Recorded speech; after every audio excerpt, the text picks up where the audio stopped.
This is The Gorge. It's a podcast where my friends and I gorge ourselves on what's happening in the world of video games and entertainment.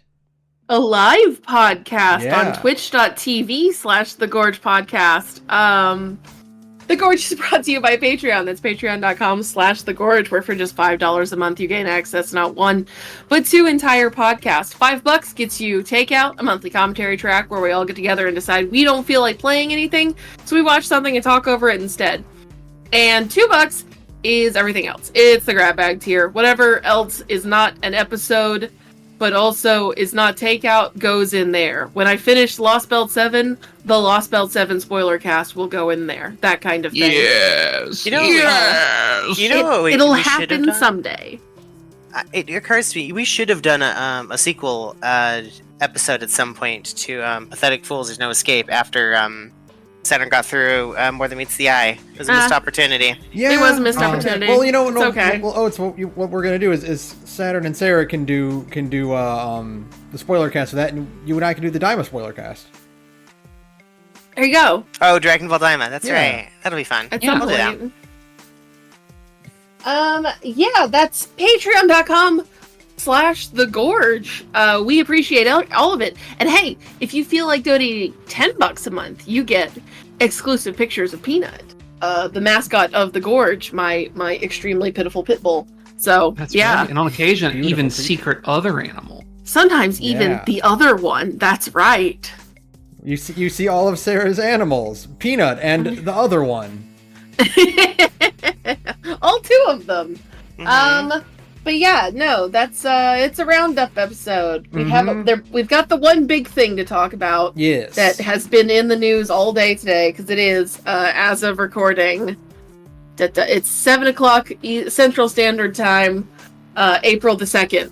So there was the one big piece of news. We'll get to it eventually. Fortunately, this is going to be an easy roundup because Final Fantasy XIV updated, so I didn't do shit except play FF14.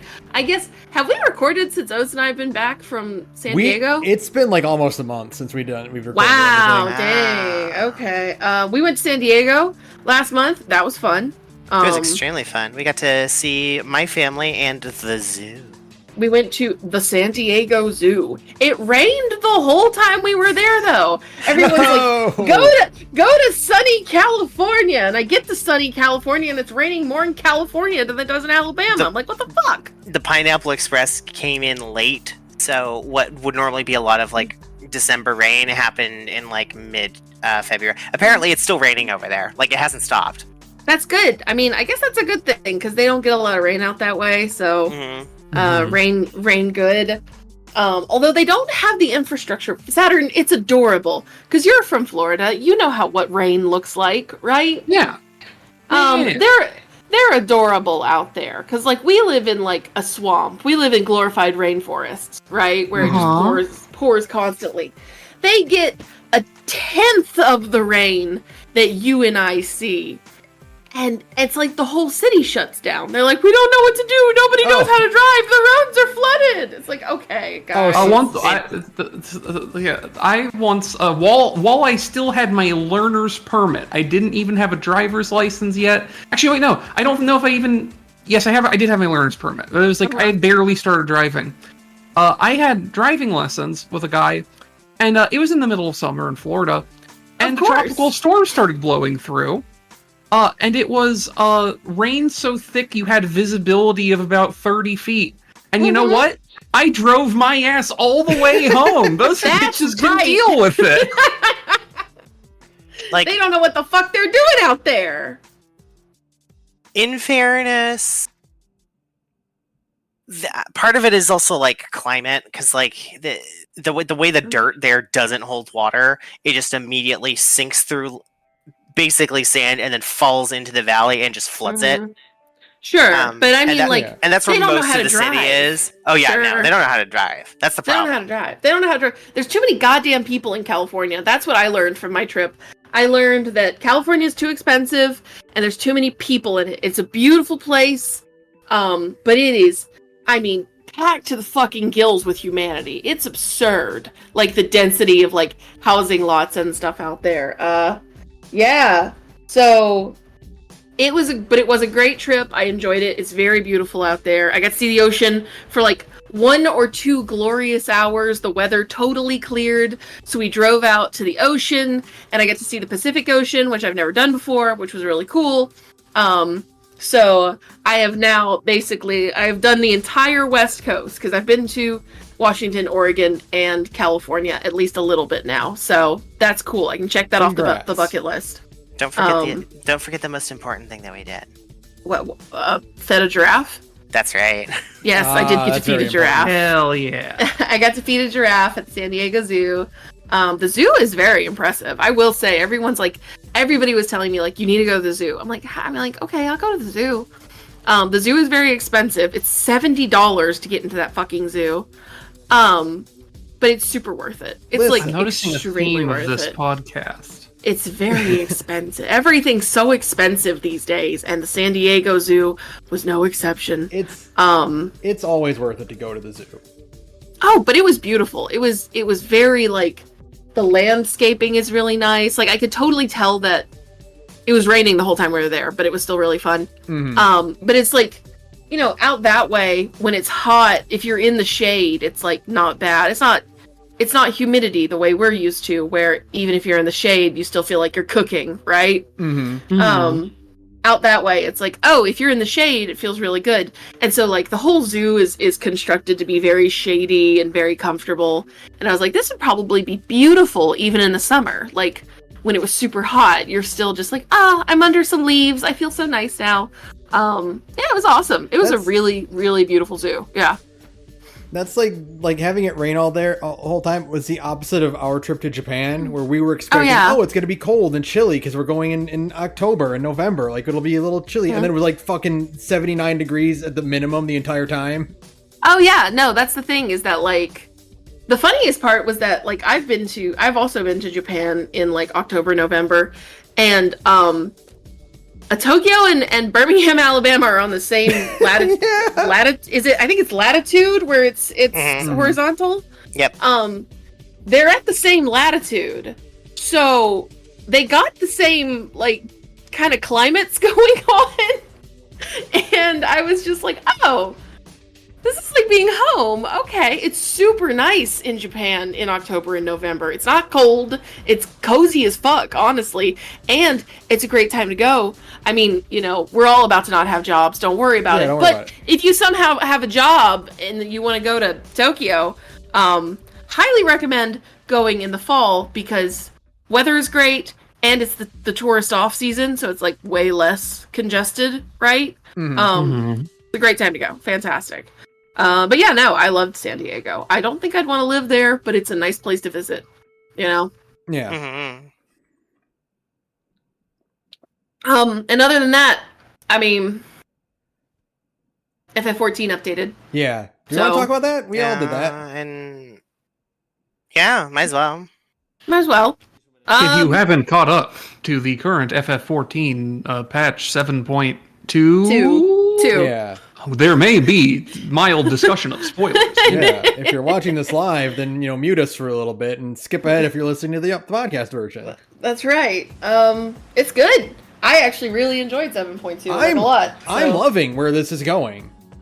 Yeah, I think it's very funny that people have been rumoring that Natsuko Ishikawa is back on working on it just because it's actually like good writing instead of whatever they shipped out for 7.0. Yeah. Like, there's no confirmation that she wrote 7.2 as far as I can tell, but like that's just what everybody keeps saying. They're like, is this Natsuko Ishikawa? And it's like, I mean, maybe. It'd be really funny if it was. Like, they only got the one good one, really. There's intrigue, and there's mystery, and there's characters, and everything's going fucking wrong, and it's all on fire. What the fuck? Like, that does sound like her, actually. Mm-hmm. It feels like... Just makes you think... go ahead. Continue. No, it's just like, it just feels like every time she writes a patch, it's like... Ishikawa-san, why is everything on fire again? She's like, I don't know, I just feel like doing it. It's action for you. It's action. But I was gonna say, you're right. It makes me wonder because after Dawn Trail, came out and people had time to like collate their reactions to it. I remember Yoshi P at some point mentioned in an interview that because someone asked him the response to the DLC with, in particular, with regards to like the way it's written, was pretty tepid. And his response to that was, I mean, we kind of figured releasing it that it was pretty likely that people there's strong odds people weren't going to like it that much, right? Mm-hmm. Right. And I wonder if it's just like, I can only imagine him calling up Natsuko Ishikawa on the phone at like 3 a.m. crying, just like, they don't like our new.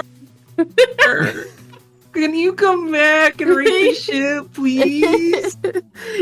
We know you're working on Final Fantasy 17, or I don't know, writing something for Type Moon, maybe. But can you please come back?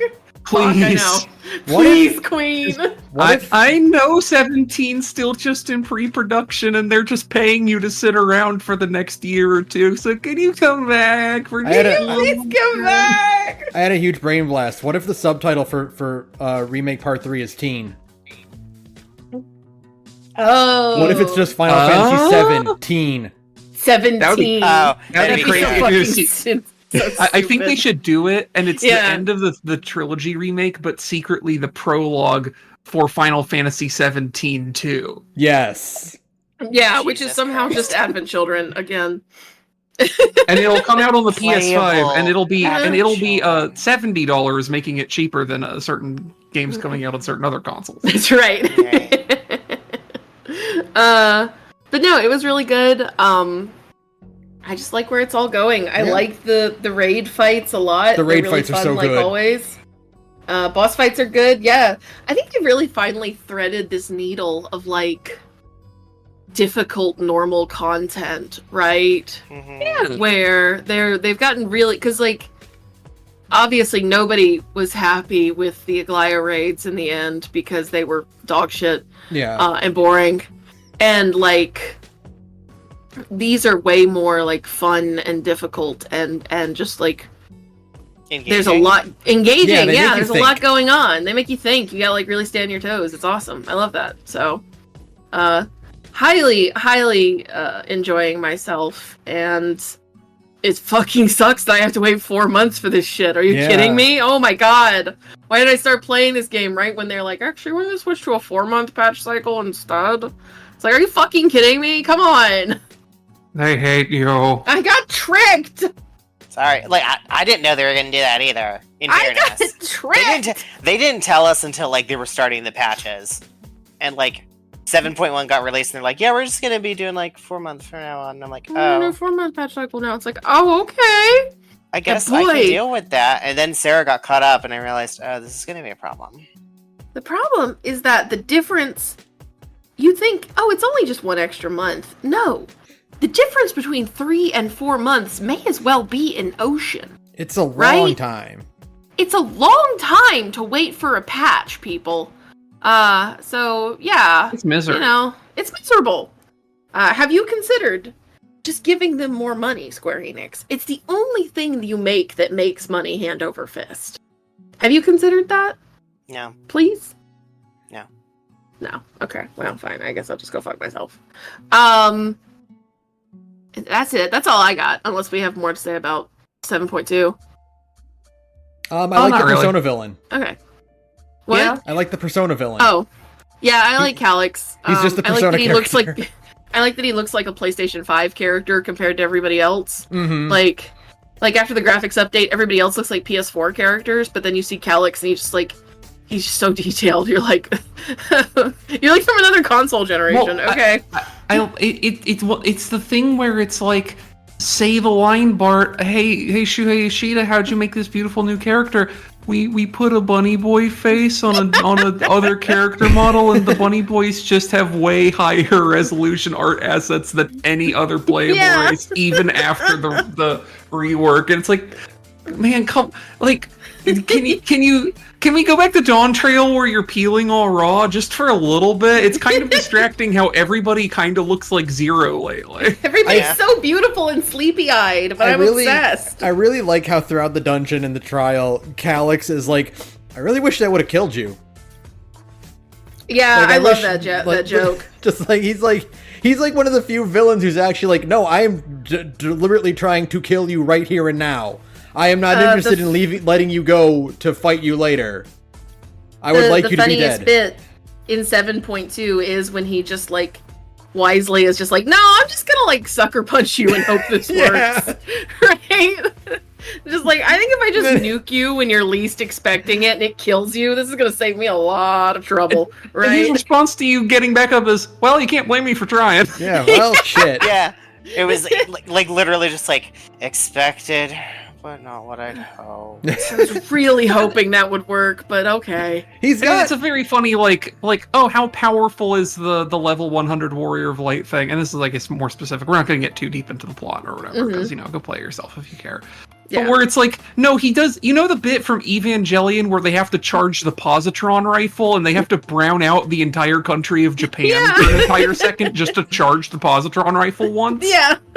Like, he does that to you and you just get back up and he's like, well, fuck. well, shit. That was really all I had. That's all I Not got, even- man. Not even singed. You just look like You okay. you reacted like, ooh, All that's got a kick to it. It's the Piccolo in DBZ Abridged, like, oh, you better kill me. Yeah. you better hope the next one kills me. So He's like, I wish I didn't have to use the second one. well, I was shit, really all hoping right. I wouldn't have to, but oh well. Oh, well. Well, I'll throw some more things at you. It's good, is what I'm saying. It's a great patch. I like it a lot. So that's all I got. That's literally all I've done. And I'm like, I should play something else, and then my brain just goes, I actually just want to play FF14 more. That's correct. Well, But the only thing I put in group chat is for later. Oh, okay. I will go next. Sure. I finished Pirate Yakuza in Hawaii. Go good for you. How was Yeah. it?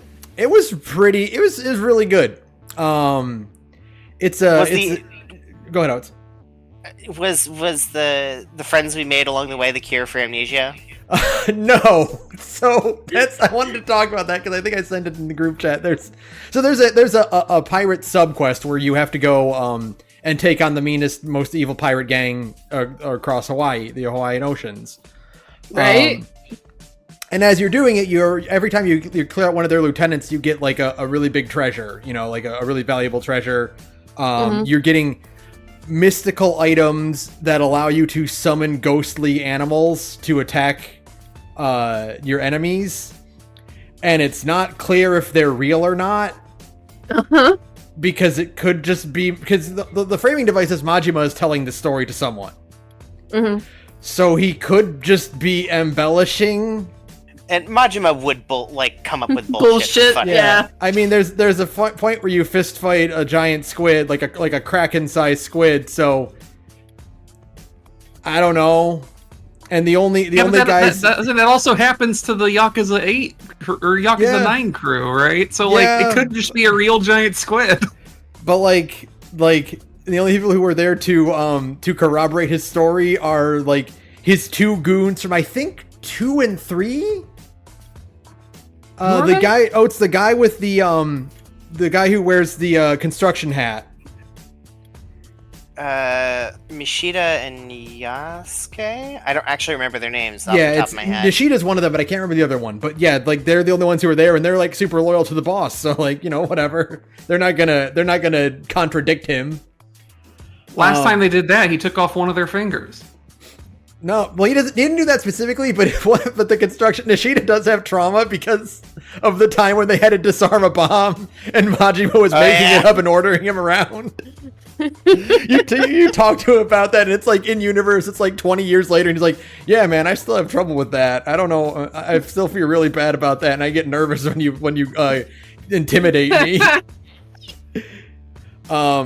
But no, it's really good. So anyway, when you finally clear that, you get the ultimate treasure, which is worth 0 gold and 40,000 pirate points, and it is literally the friends we made along the way. God damn it! And it's just a picture. It's just a group shot of your crew. God. I hate it here.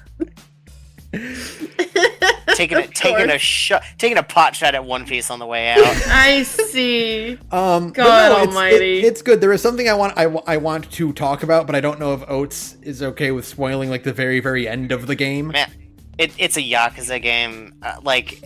I'm not going to get to it for like 40 hours. I'll forget. Okay. Kiryu beat it. Oh, nice. Oh. Because Good boy! the game is Yakuza or Like a Dragon Infinite Wealth, Kiryu says he has 6 months to live. The doctors gave him 6 months. Pirate Yakuza, Majima's adventure happens 6 months after the events of Infinite Wealth. Mm-hmm. The epilogue of Pirate Yakuza is Majima going to the hospital with Saejima to tell Kiryu what happened 6 months later.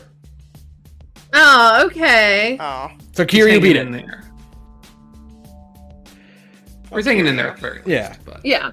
Yeah. He's well enough to receive visitors, and they discuss like outside the hospital that like, because the whole thing is about like the whole point of the game is like, you know, accomplishing your dream. He's a pirate. It's One Piece.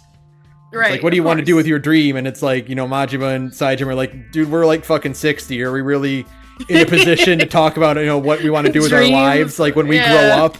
And then, you know, but based on the morals of Seven and Infinite Wealth, where it's like, no, you're never too old to just like start over and find a new dream. And they're like they're like smoking outside the hospital. And they're like, yeah, I'll bet he's in there thinking about what he wants to do when he gets out of here. Right. Oh, that's cute. I love that. Okay. Yeah, and that really, you know, really tense, like heartfelt cutscene happens right after the credits, which is a DreamWorks dance sequence. Oh, of course, yeah. Of course. That's good. What else would it be? And one final thing, I told you that he's regaling the story to someone. He's regaling it to Ichiban. Oh yeah. He's telling Ichiban what he's been doing in Hawaii, and there's a point. Yeah. There's a point where Ichiban is like, "Wait, are you serious with all this stuff? Like, that seems pretty absurd." And he's like, what are you gonna say I'm a liar to my face? And he's like, and Ichiban goes, "Yeah, like I'm that stupid." I choose to believe. That's like Goro. I choose to believe that Goro actually told the story in like a really constrained time frame, but Ichiban's imagination is so vivid he managed to stretch it out to like a 40-hour video game. Yeah. Yeah. God. No, it's great. It plays great. It wraps up some stuff from Infinite Wealth in a really like, you know, nice, neat bow. Put a bow on all that, and it's good. And I can't wait for Project Century, because then once Project Century is done, it means Yakuza 9. And we can see more Ichiban. I was playing it, and I was like, I really, really like Goro, but I do miss Ichiban. Ichiban, where are you? You see Ichiban once, and you're like, look, it's my boy! I understand. My special boy! I understand, but in the opposite direction. I was playing Yakuza 7, and I kept going like, oh, I miss Kiryu. I hope he's doing okay. Right. I miss Majima. I hope he's doing okay. Yeah. I hope that one Sara? of these spin-off games is just them isekaiing Ichiban into an actual Dragon Quest game. I would love that. It'd be the funniest. It would be the funniest thing ever if like Dragon Quest like 13 comes out and he's one of the protagonists. God, I would. He's illustrated in like fake Toriyama art style. Yeah, I would love to see a Toriyama fight Ichiban. I think he would just look like Mr. Satan, but a little darker skinned. Yeah, he would just Mr. Satan. Like if Satan shaved the mustache. Yeah. Yeah. The difference there is like negligible. Just have the time of his life hanging out with everybody. Oh my god. Can you imagine if Ichiban Kasuga was voiced in English by that guy? It's not far off. I could hear it, honestly. Yeah. I'm sorry, but now I'm imagining the Dragon Ball Z abridged voice. Yeah. Which is mostly the same as just a regular dub voice, but still. Oh, that's great. But no, Pirate Yakuza. Another one the dude in chat says, how advanced can VR get into like a Dragon game after the Pirate game? That's a good point. That's not unrealistic, actually, considering in Infinite Wealth has a point where you have to fight a mad scientist builds a Roomba, and he upgrades it so much that it becomes a walking tank. Yeah, that's right. And you have to fight it. Great. He keeps sucking in cats. Yeah. That's just a really good sequence of words. A mad scientist builds a Roomba. Yeah, I played that character in Masks. Yeah, I was gonna say, that's true. Good point. It is very funny because they obviously did have to age up Kiryu a lot in Infinite Wealth because he has cancer. Yeah, totally. It's so funny how Majima and Saejima just have looked the same for the past like 5 games. They age down, honestly. Yeah. Yeah. And if you see a picture of him specifically in Yakuza's 4 and 5, he just magically like age caught up to him, and he's in his 50s. It's so funny. I think next time we get a Yakuza game as a continuation, like obviously, like I feel like it's for the best that Kiryu gets to live out the rest of his life in quietness away from the spotlight or whatever. Goro should come back, and in the very short amount of time it's been between the 2 games, like 1 calendar year, he has shriveled into like a 4'11" tiny grandpa. I think it'd be the cutest thing if he got to be like a Yakuza boss, but like itty bitty old man in a long jinbei like pajamas, draped over him, and like a haramaki. Mm-hmm. Yeah, it's Exactly. It's the Asian mom aging chart where you're just the Yeah. exact same until you hit 80, and then you immediately turn into a little hunched over grandma. Same Little thing. croon, yeah. I want that to happen to Goro Majima. I think it would be funny. Totally agree. I want him to look like the what's the little old bald guy in Baki. Oh god, wish- Tokugawa. Don't wish any kind of Baki anything on Goro Majima. I don't even play those Yakuza games. It's okay. Tokugawa is like the least offensive looking person in Baki. Yeah, Tokugawa's just like a little dude. He's not like a fucking jacked like monstrosity, a homunculus. Yeah, you've seen him. It's this guy. It's just a little, it's that fucking guy. Yeah. Okay. He's just a normal tiny grandpa. The guy who when you think of the word patriarch, this is the design that comes to mind. I guess that's true. See, I was thinking like an old man, like as drawn up by the guy who did Pluto. Oh, Well, okay. that would I be would good also too. accept Yeah. that. Yeah, no. I would like to see a oh my god, what's the artist for Pluto? Urasawa. Yeah, Naoki Urasawa drawing of Goro Majima. I would fuck with that. Yeah, totally. Absolutely. He's still drawing. He did a poster for a French film festival recently. I think. Of course he did. Or it was. I forget if it was for France or if it was in France or if it was French Canada. But he did something. He did like a 20th Century Boys poster specifically for their convention thing. That's awesome. Good for him. Stay working. Keep drawing sexy Dr. Tenma. It's fine. Please. The only other thing I did, and that's what we're talking about, is it's time for Ben's weekly DS9 report.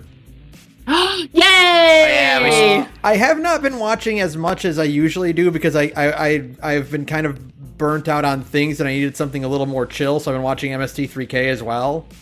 Oh, that's fair. But I did get through a small batch of episodes we're talking about. I did watch Defiant. I don't think I talked about this one last time. We are unfortunately kind of in Saturn spoiler territory, so are you okay?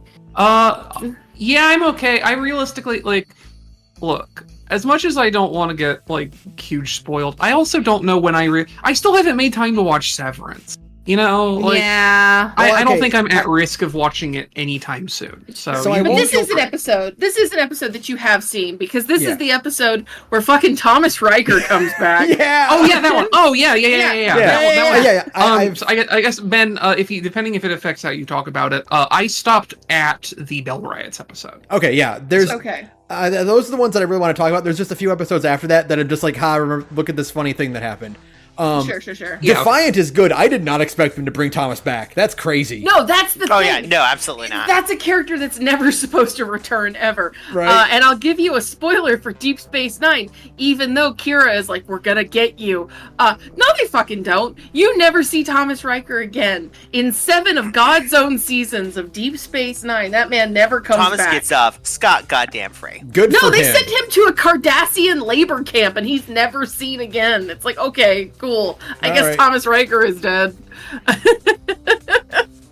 Guess Kira fucking lied. Yeah, Kira fucking lied. No man left behind unless you're... I guess, you know what? He did kind of catfish her. Yeah. So I would lie too. It'd be like, yeah, I'm totally coming back for you. And then just bail, right? Like, my man totally catfished her. Kira, do you think maybe you could tell Will? Maybe you could call the Enterprise and like let him know that it's okay. That's O'Brien's job, and O'Brien's just like, I don't care. I don't think Will Riker cares about Thomas Riker. Like, probably not. I think he'd be happy to see him dead. So, you know. No, see, I think this is really perfect for Will, because now knowing that guy's in a Cardassian prison, he can just like do whatever he wants and go, no, it wasn't me, it was Thomas. And then no one else will know that Thomas is already in Cardassian prison, but then they'll go swear their revenge and go try and take it out on him. Yeah. I love the way they show that it's Thomas Riker. He takes off his fake beard to reveal the same beard. He just takes off his sideburns, and now he's Thomas Riker instead. And I saw that, and I was like, but Will keeps his beard. He sometimes does that with his hair. That's not like a... Yes, he does. It's not like a thing that's exclusive to Thomas. There's no universe where if fucking that character had walked onto screen in Deep Space Nine, but he didn't have the sideburns, nobody watching that show in the 1990s would be like, that's not Will Riker. No, they'd just be like, oh, Will shaved his beard in a different way, right? It would be like if Worf had a clone, and the way he revealed he's a clone is if he just tied his hair back. It's like, exactly. No, he does that sometimes. He does that sometimes. It's amazing. Oh, it's so funny. A great episode. Fantastic. But yeah, I did watch Past Tense Part 1 and 2, which is the one where they go back to the far off land of 2024. To 2024. Where the economy is in the toilet, and they're like homelessness and unemployment are on the rise, and they're putting poor people in camps. Oh no. Oh no. Well, can we at least get the Irish Rebellion? No, we didn't even get our fucking Irish reunification. Like, come on. Shit. Great two-parter of just the Federation commander to captain of, well, I stepped in it this time. I just love the plot twist of the Bell Riots episodes where it's like, well, this guy's dead. And Sisko's like, well, guess it's gotta be me. That just rolls up his fucking sleeves. It's like, well, I guess I'm the one doing it then. Like, amazing. Sisko, try not to sound so excited about it. No, right? He's so cool. I spent 25 years studying history for this. He's so excited. He's such a dad. Like, the most dad of them all. It's incredible. I've done D-Day war reenactments for 5 years in a row. I got a gold medal with me and my son. That's right.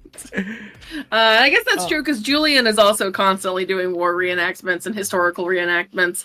So he's also just thrilled to be there. Kinda. I love the impeccable fashion that they expected 2024 to have. Oh, I know, right? Great. It's only 30 years away, guy. Very funny. We thought that Moore's Law would never die. That's true. We did think that Moore's Law was going to live forever. They almost got the tech right. They did pretty good on the tech, with the internet and stuff like that. Yeah. Yeah, and it was all touchscreens. They had styluses, but it was all touchscreen still. Yeah. They were getting there. Trending in the right direction, totally. Yeah. Not everyone has my oracular powers, so I know. It's okay. I forgive you. The only episode I want to talk about in the next batch that I watch, because the rest are all kind of plot heavy. I do want to talk about the one where Grand Nagus Zek becomes a socialist. Oh yeah, okay, great episode. I might need to pick Deep Space Nine back up. You need to pick Deep Space Nine back up. Because everything involving the Ferengi in Deep Space Nine is like some of the best stuff in Deep Space Nine. A+ material every time. Just every single time. Great fucking material constantly. Zek rules. Whenever you are watching an episode and you're like, I don't know, man. I don't know if this is like maybe I skipped this episode. The instant you see the Grand Onega show up, you know the episode is unskippable. With his little Wallace Shawn giggle. Yeah, Wallace Shawn. You king. Grip the armrests of your chair and you do the gamer lean. Like, it's interesting now. The other one. Oh, go ahead.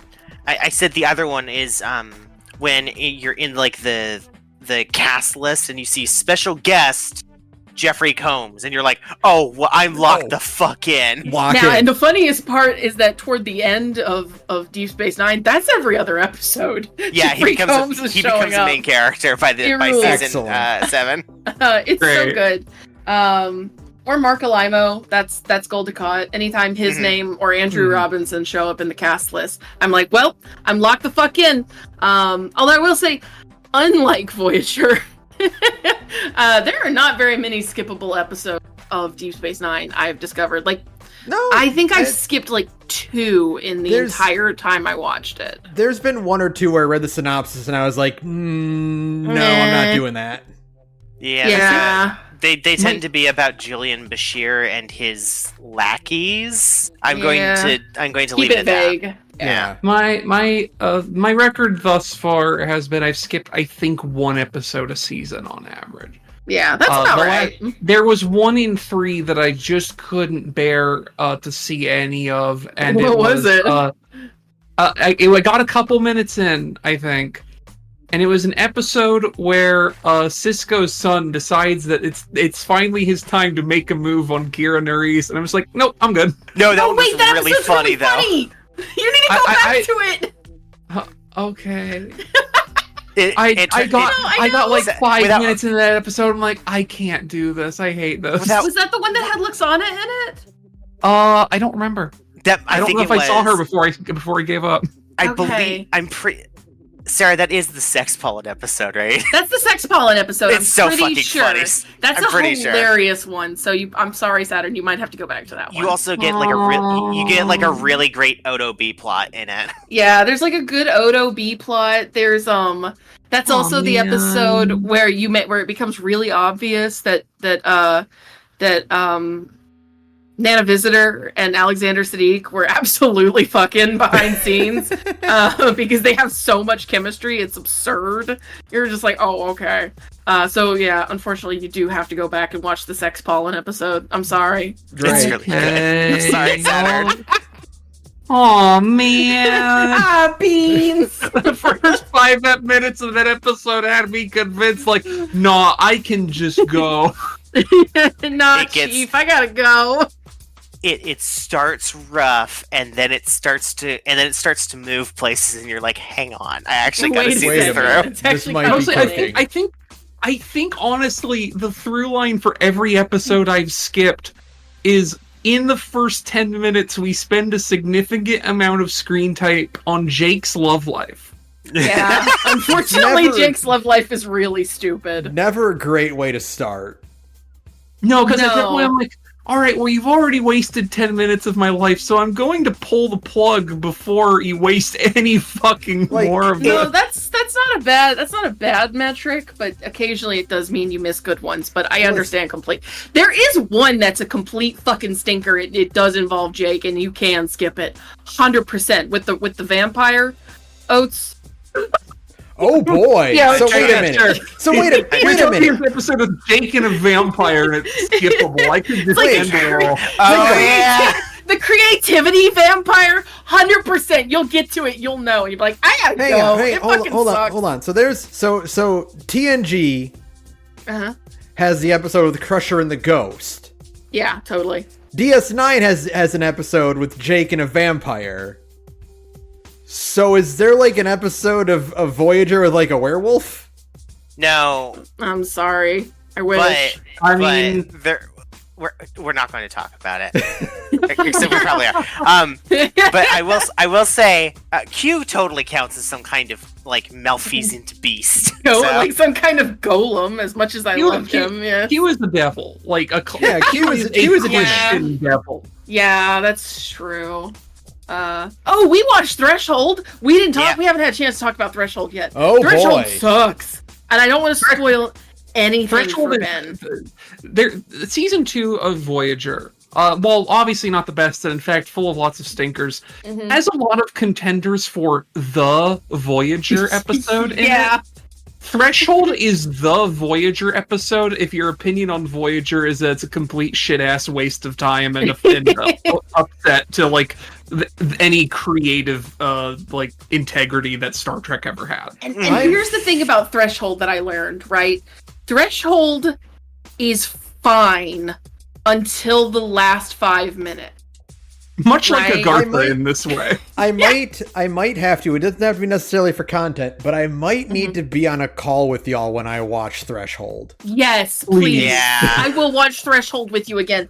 But I will tell you, because like the majority of Threshold, and I don't want to spoil anything about it, other than the fact that the majority of Threshold is like a bog standard Star Trek medical mystery episode. Something medical is happening to one of the crew and it is bad. We need to solve the medical mystery, right? Mm-hmm. And it's like you're watching it like you're like, this is fine. I mean, it's not terrible, it's not great, it's not winning any fucking Emmys, right? But it's fine. And then you get to the last 5 minutes, and it's possibly the most insane final 5 minutes of any episode of Star Trek ever. And like, I was screaming and howling because I couldn't believe it. Because it's just so insane, and we had to watch it with Oates' mother because we were at her house, and I was like, we don't have anything to do. It's raining. We can't go anywhere. Let's fucking watch Star Trek. Oh, we're on Threshold. Let's watch Threshold. And it's like the most insane. We subjected my mother to that. She didn't understand what the fuck was going on, and frankly, neither did I. That's correct. Yeah, and so, complete fucking insanity. Highly recommend. I understand why they celebrate Threshold Day every year. Because this is another you survived Threshold Day. You survived Threshold again. That's it. However, in the same season, not even more than like 4 or 5 episodes later, if that, you get Deadlocked, which is one of the best episodes of Star Trek ever made, in my opinion. Deadlock is super. There's so many really good ones because Tuvix is like a shitty episode, but also good. Tuvix, I don't know how to feel about. Like, it's banger after banger in the back half of season 2, right? Because you're getting all of the most insane premises they still had left over from the Next Generation, I assume. And they're just I know for a fact Deadlocked was. I totally believe it. Yes. Just because like the back half of season 2 is also when Q shows up, right? And like him and Janeway have the most insane chemistry you've ever seen. Manufactured in a lab to make me deranged. Great, fantastic, great show. It's maybe the most believable heterosexual romance in all of Star Trek. It's so good, and it's mostly one-sided. Exactly. It's that one image that Sara drew ages ago of her Warrior of Light talking to Emmett Selk. And just telling him to his face, "You want to fuck me so bad it makes you look stupid." Yes. It is just that.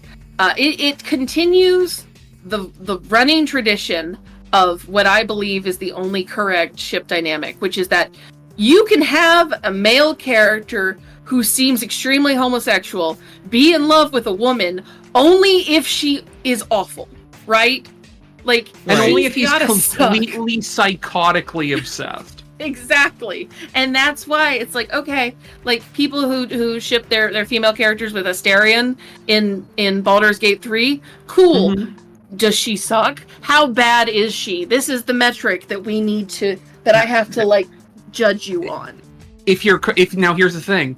What that means is that in most scenarios, if you're playing a female character and you want to bet Asterion, you just don't understand the character.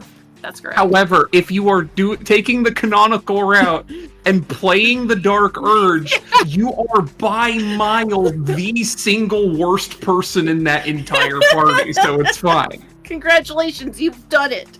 And that's exactly what's going on with Q and Janeway. incredible, but that they keep trying to convince me that Q and Janeway, or that Janeway has a husband or a fiance back home. Like, no, she doesn't. Fuck you. I just think about the one line of him just staring at her and go, "Did you know? You're angry when you're beautiful. You're angry when you're beautiful." And I'm just like, yeah, that's it. That's it. Howling at the moon. Oh, John Delancey, my love. He's so good. Much. Obsessed. Yeah, no, it's funny. I was talking with my coworkers about Star Trek Voyager because we were all just, we ramble. And they're all, Star Trek likers as well. And I was like, yeah, I'm watching Voyager. And they're all like, why? Because they don't like it. And I'm like, I don't know what to tell you guys. I think Voyager kicks ass. I don't think it's good yet, but I like it a lot. So, I don't think, I genuinely, I don't think Voyager is good, but Voyager is always fun, even when it's bad. Oh, yeah, absolutely. It's banger after banger. I love it. Great show. Fantastic. So I guess I did do something else. I watched a bunch of really good and really bad episodes of Star Trek. Yeah. The epic highs and lows of high school football. Yeah. Oh, man. Anything else, Ben? Nope, that's about it. Cool. Saturn? Sure. Since last time I was here, I'll go over it quick. I've been streaming quite a lot. I bought and played some of... I haven't gone back to it yet, just because I've been busy.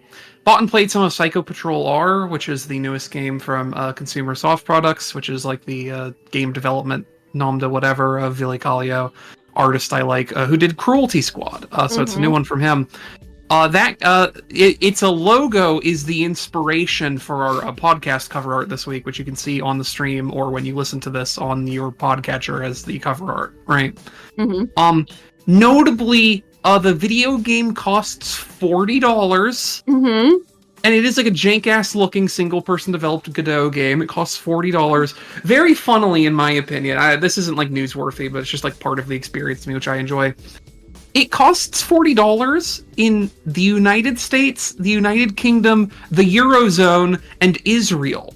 And in most other parts of the world, it is not $40. Bold statement. Like, if there's some places where it's like, if you live in Japan, it's still like $30 local. Sure. But like, if you live anywhere in like Ocean, like Southeast Asia that isn't Japan or South America or anywhere it's like the global South, and then also Russia, I think, and China, the game's like $15. Yeah, it owns. Good statement to make. I think that's so funny. It's extremely funny. And so I played that. I've been streaming Danganronpa V3. That's been a lot of fun. I've been doing that solo instead and obliterating my throat doing the live reads for that. But it's been fun. I wasn't sure after the first one, but the second one was a ton of fun, and I'm like, I'm going to be doing that again on Thursday. Okay. Nice. If you're hearing this live or if you're hearing this when it goes up, it'll be tomorrow actually. Yeah. Around this time, I'll be continuing with that. Man, what else did I do? There was an FF14 update that we talked about. I played that. Did some Fallout 76 like you do. Man, there 76 is kind of worth talking about. You finally got the Ghoul. The Ghoul update came out. Yeah, we Ghouled. Because that happened while y'all were in things. The Ghoul update came out, and we Ghouled. We have characters who can be ghouls, finally, after, 25 years of Fallout existing. They introduced player races. And they have unique builds, and they're all really fun.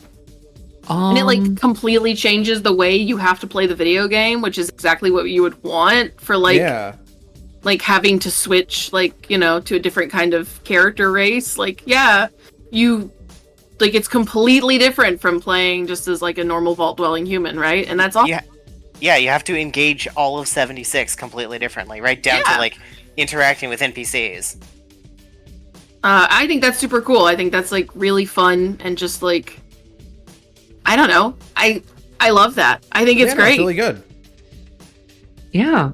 I feel so stupid. I guess I played Monster Hunter Wilds a bit. I don't remember if we talked about that before y'all left or not. I think played that. Did. That's cool. That's cool. That's good. There's an update for that coming out in 2 days. Oh, nice. Yeah, I don't know. That's basically been me. I don't know. It's been pretty quiet on the Saturn front as far as everything goes. All right. I would say. Yeah. Anything else you want to talk about, Oats? There's a lot of live service games that we all like frequently play that got updated in March. So it's trying to go through. That's true. Because it's Fallout 76. Warframe also got updated. Yeah, and Warframe updated, and Final Fantasy 14 like they all updated all like within a week of each other. It's been difficult keeping up with all. Oh, and Mystria updated too. That's the other one. Yeah, that's the thing I had forgot to mention. Fucking Fate updated with an event, and and it's good. A little girl, and I have been playing that event, and the event's really good. And Draco has come to hang out with me 3 times. I don't want to talk about it. It's okay. I'm going to be in hell grinding cursed gallstones for the rest of my human lifetime. She gets for gambling.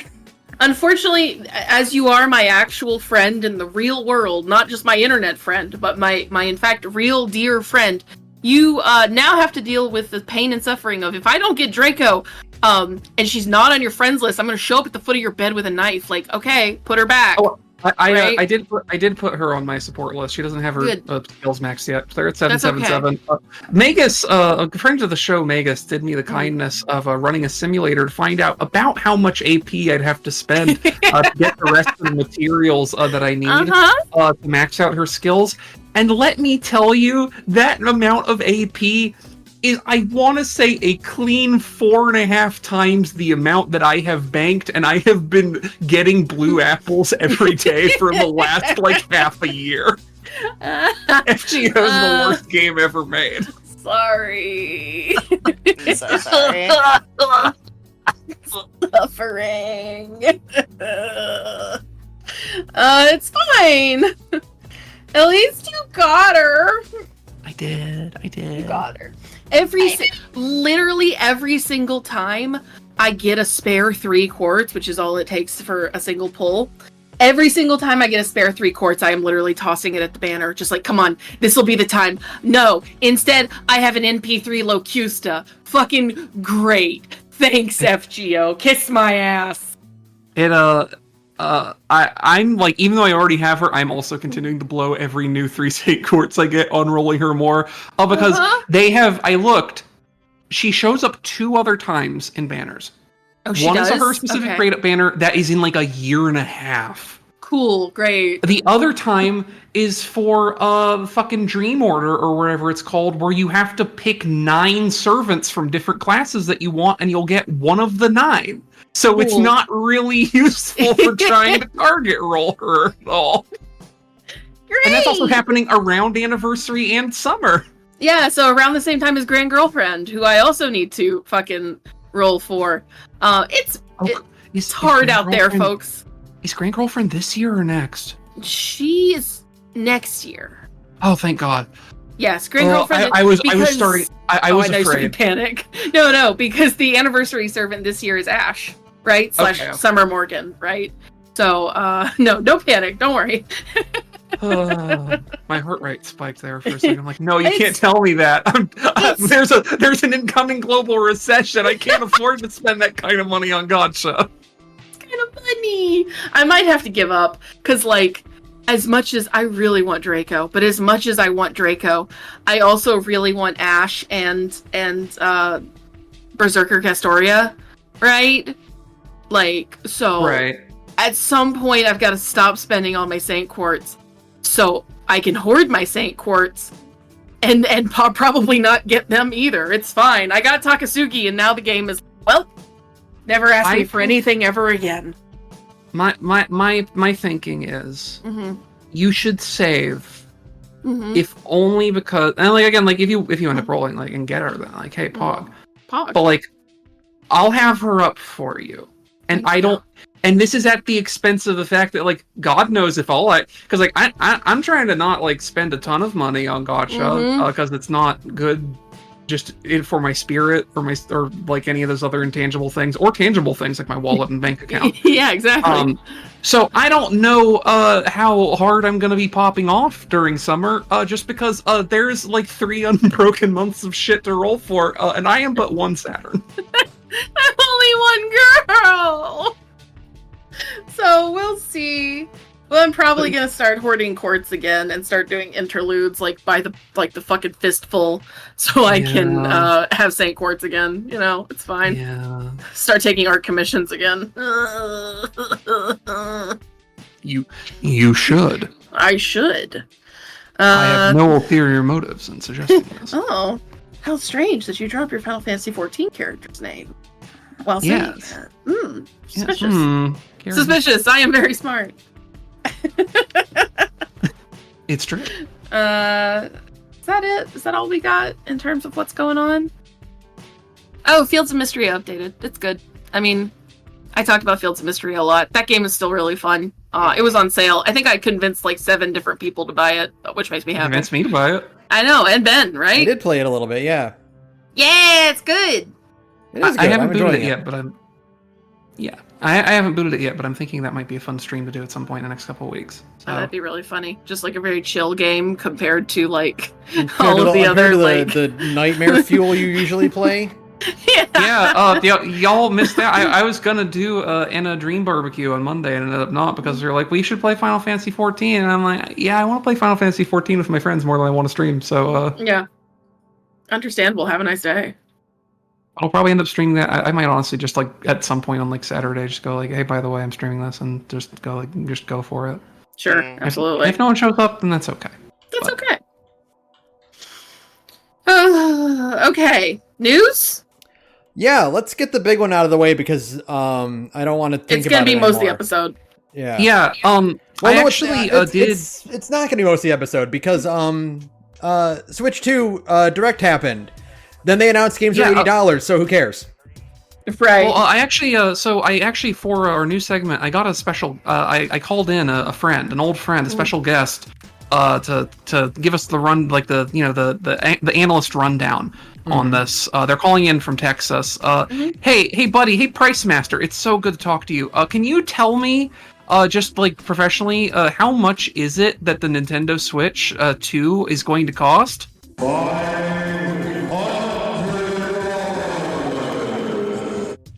Thanks, buddy. Okay, thank you. Thanks, reporting from the field. That was Price Master, folks. Thank you so much. much. Video games are similarly insane, you say. Oh, great. Cool. Well, thanks for dropping by. A global recession on our heels. Cool. Yeah, cool. Fantastic. So there's no reason to talk about anything else because games are going to be $80 fucking dollars. Oh no, Ben. Digital games are going to be $80 fucking dollars. Physical games are going to be $90 fucking dollars. Well, Sarah, they've lost their mind. The thing is, there's no such thing as a physical game anymore. I know. Because when you buy the game, it's not going to be a game. I know, and they still want to charge you $10 extra for the little token that you keep in your that you plug into your fucking Switch. Turns out that it's actually bad when Microsoft. We've all been like laughing. Because it is funny. It is funny when Microsoft and Sony shit the bed, right? Like, we all agree. We love to see Microsoft and Sony fumble. But turns out it's actually really bad because Nintendo can now just be the most Nintendo they've ever been. Oops. Didn't think about that. Well, my thinking here, and like this is wishful thinking, obviously. Mostly, my to clarify, my investment in this, I've been hanging on to my Switch with the understanding that I was going to just bring my collection over to Switch 2. I think probably sometime this week I'm just going to go trade all that shit in because I'm not going to be getting a Switch 2. Flatly, you can't. You barely got me to pay $70 for Tears of the Kingdom. Yeah. I'm not paying $90 for Mario Kart. Are you out of your fucking mind? They're also charging $90 for the physical version of the Switch 2 version of Tears of the Kingdom. Yeah, insanity. That game came out for $20 less 2 years ago. Yeah, exactly. And so all I have to say, I don't really caught into that shit. The only thing I can hope is that, especially considering how bad the launch lineup is, which is to say, I think 3 first-party games that are coming out in the first month, and then everything else is either a port or is on other consoles at the same time, we can only pray that this is going to be a 3DS2 situation, and Nintendo's going to be like looking at their like sub 1 million unit like launch month numbers going, baby, I'm so sorry, I dropped the price of everything by like 20%. Come back, please. They won't do that because they'll just get all their sales from Japan where everything is normal. I don't know about that. I don't know about that, Chief. Because, I mean, because like, again, maybe. here's the thing. Like, they'll get sales from Japan, but like as we've established with fucking Fate Samurai Remnant, Japan is not really that much. Like, it's a proportionally large to the population sales numbers, to be sure, but it's not. Like, Japan is not a substitute for the entire Western market, just in terms of raw push. So, that's all I can hope. It's all I can hope is that they'll actually drop the price at some point. I haven't felt disappointment like this since Starfield. Yeah, it's bad. It's bad out there, folks. Like it's like, oh, okay, the console costs $450. And it's like, okay, that's expensive but doable. It's steep, but it's bold to sell a PS4 in 2025 for $450, but it's within our expectations for Nintendo. But it was it would be the console where I can play Mario Kart and I can play the next Smash and I can play whatever Zelda comes out. Great, awesome. I'll bite the bullet and pay that. But no, because I'm not. I found the upper limit. Turns out the upper limit is 80. It's 80. Yeah, no. Like I would fudge and I would kind of like hem and haw, but there are a few games that I bought for 70. But I'm not doing 80. I'm not doing 80. No.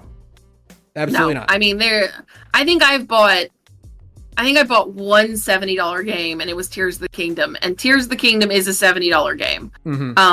It is not a $90 game. No. Especially not 2 years after it came out. Yeah, no, absolutely fuck not. After they went out of their way to tell us, we're never doing DLC for it. So you're not getting additional content. There's nothing else. Even though they say they're giving us additional content, and it's literally just a phone app that gives you, like, Google Maps. That's it.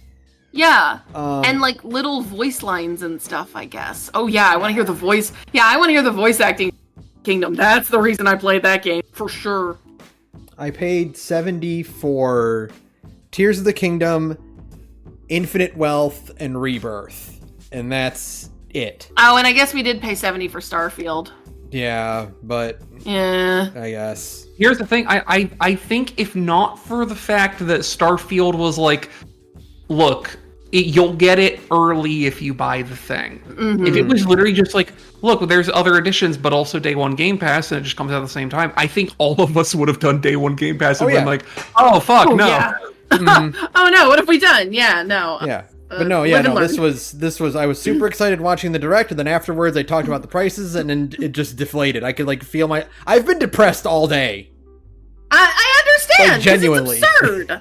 Yes. And it's like very clearly they aren't happy about this either. They didn't show any of the prices the entire fucking thing, and we didn't find out what any of this cost until after they updated it on the website. And it's like it's the difference of like the show going from like, you know, this is a good B+ console reveal, like the features are kind of exciting, and like I'm not sure about all of it, and like there's not quite enough games, but like the stuff that you're showing off looks really good. And if you are sensible and you're pricing this even remotely competitively with an understanding of like your audience and your historical like price points and what people are looking for in your system, then this will be a really easy W. And they went, we can squeeze you more than Sony wants to. Which how do you get it. I don't get it. If you thought Sony was trying to squeeze you with putting out unfinished AAA shit for $70, we'll sell you Tears of the Kingdom 2 years later for $20 more than it came out. I don't know if you all know this about me, but I'm something of a bias towards Nintendo. A word? Yeah. And I tend to excuse a lot of things that Nintendo does. Sure. I found my cap. You found. I'm listen, glad to say limit. that it's not even a hard decision. No, it's not. No, it was in fact extremely easy for me to go, oh, I guess I'm not getting the Switch too. Time to get rid of all my Switch shit. Because the thing is, like you said, there's really nothing coming out for it on launch. And like if I want a portable, you know what's cheaper is a Steam Deck. Uh-huh. The thing is, like, yeah, even if I were going to get it for myself, what would I get for it? Mario Kart and play with none of you? Yeah, exactly. Like, nobody else wants, like, nobody's got any money. Look, I'm sorry, nobody has any fucking money, and everything's more expensive than it's ever been, and you're going to try and charge $80 for the digital version. It is of so Mario psycho. Kart. No, it it's is so insane. Psycho to have your Switch 2 reveal. The thing that should be the easiest slam dunk in the world, given the industry, and manage to create a scenario where I'm sitting here like, yeah, the Steam Deck's a pretty good value proposition. It's like $300 to $500, but the games are all $60 or less, and it has an OLED screen and runs shit better than the Switch 2 will. Yes, amazing. Look, Nintendo, when you're ready to apologize and bring Donkey Kong down to 60, I might pick up your console. Yeah, but I'm not paying. I'm not paying $70 for a fucking Donkey Kong. Plus, Are you insane? I can't get over $90 physical version because, like, no, it's psycho. There's Switch games, psycho. right? The whole thing of like a Switch game is that, like, at least for me, I have nieces and nephews. You know what's an easy gift to give? A video game, a cheap right? Switch game, yeah. Just like a video game wrapped up, because like I'm not gonna give them like a fucking card for like the fucking Nintendo eShop. That sucks, right? Nobody's excited to. Nobody in the history of the world has ever been excited to get a card, like a gift card. That's just like, oh, thanks, that's really sweet of you. Like, it's nice to get a gift card, but that's not like a nice, thoughtful gift, right? Right. No, like, so. If you want to give it as a gift, you're gonna be paying $95 before taxes. Oh, so almost $100. Because sales tax in Alabama, sales tax in Alabama is 9%. I think it might actually be higher these days. 10%. It's 10, so $100, right? Yep.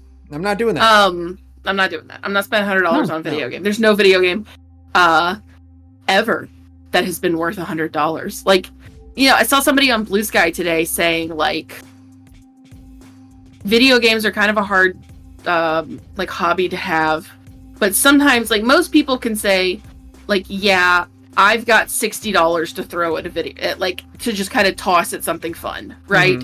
Very rarely, if ever, do I have $80 to throw at anything, right? Like, 60 is the upper limit. There's still sometimes where I'm like, I don't really want to pay $60 for a video game. Like, I'm still in the $50 mindset from when I was a kid, right? Right. Like, $60 is the upper limit. But now I am firmly Monkey Island pilled.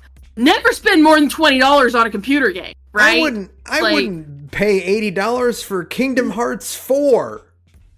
No, there's nothing that I would pay $80 for. Literally nothing. You could say that Fallout 5 is coming out tomorrow and it's made by Obsidian and I'm not buying it for $80, right? No. And also because part of that is like, and this is the thing, and like why the Nintendo squeeze here doesn't work, and that like, here's the thing, you could put out Oblivion Fallout for $80 and some people would buy it, and Sarah would play it eventually, because at some point in the next calendar year, it will have dropped in price to like 40 or 50. Yes. Or if you're like Baldur's Gate, let's pretend Baldur's Gate 3 came out and Baldur's Gate 3 was $80.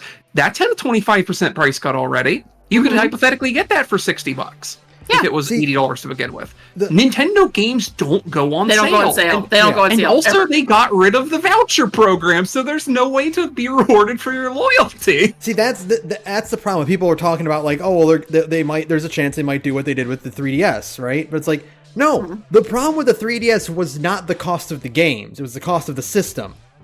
Right. They're not going to bring the games down. No.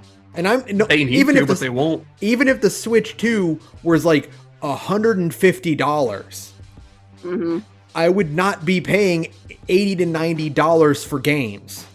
Right. That's the problem.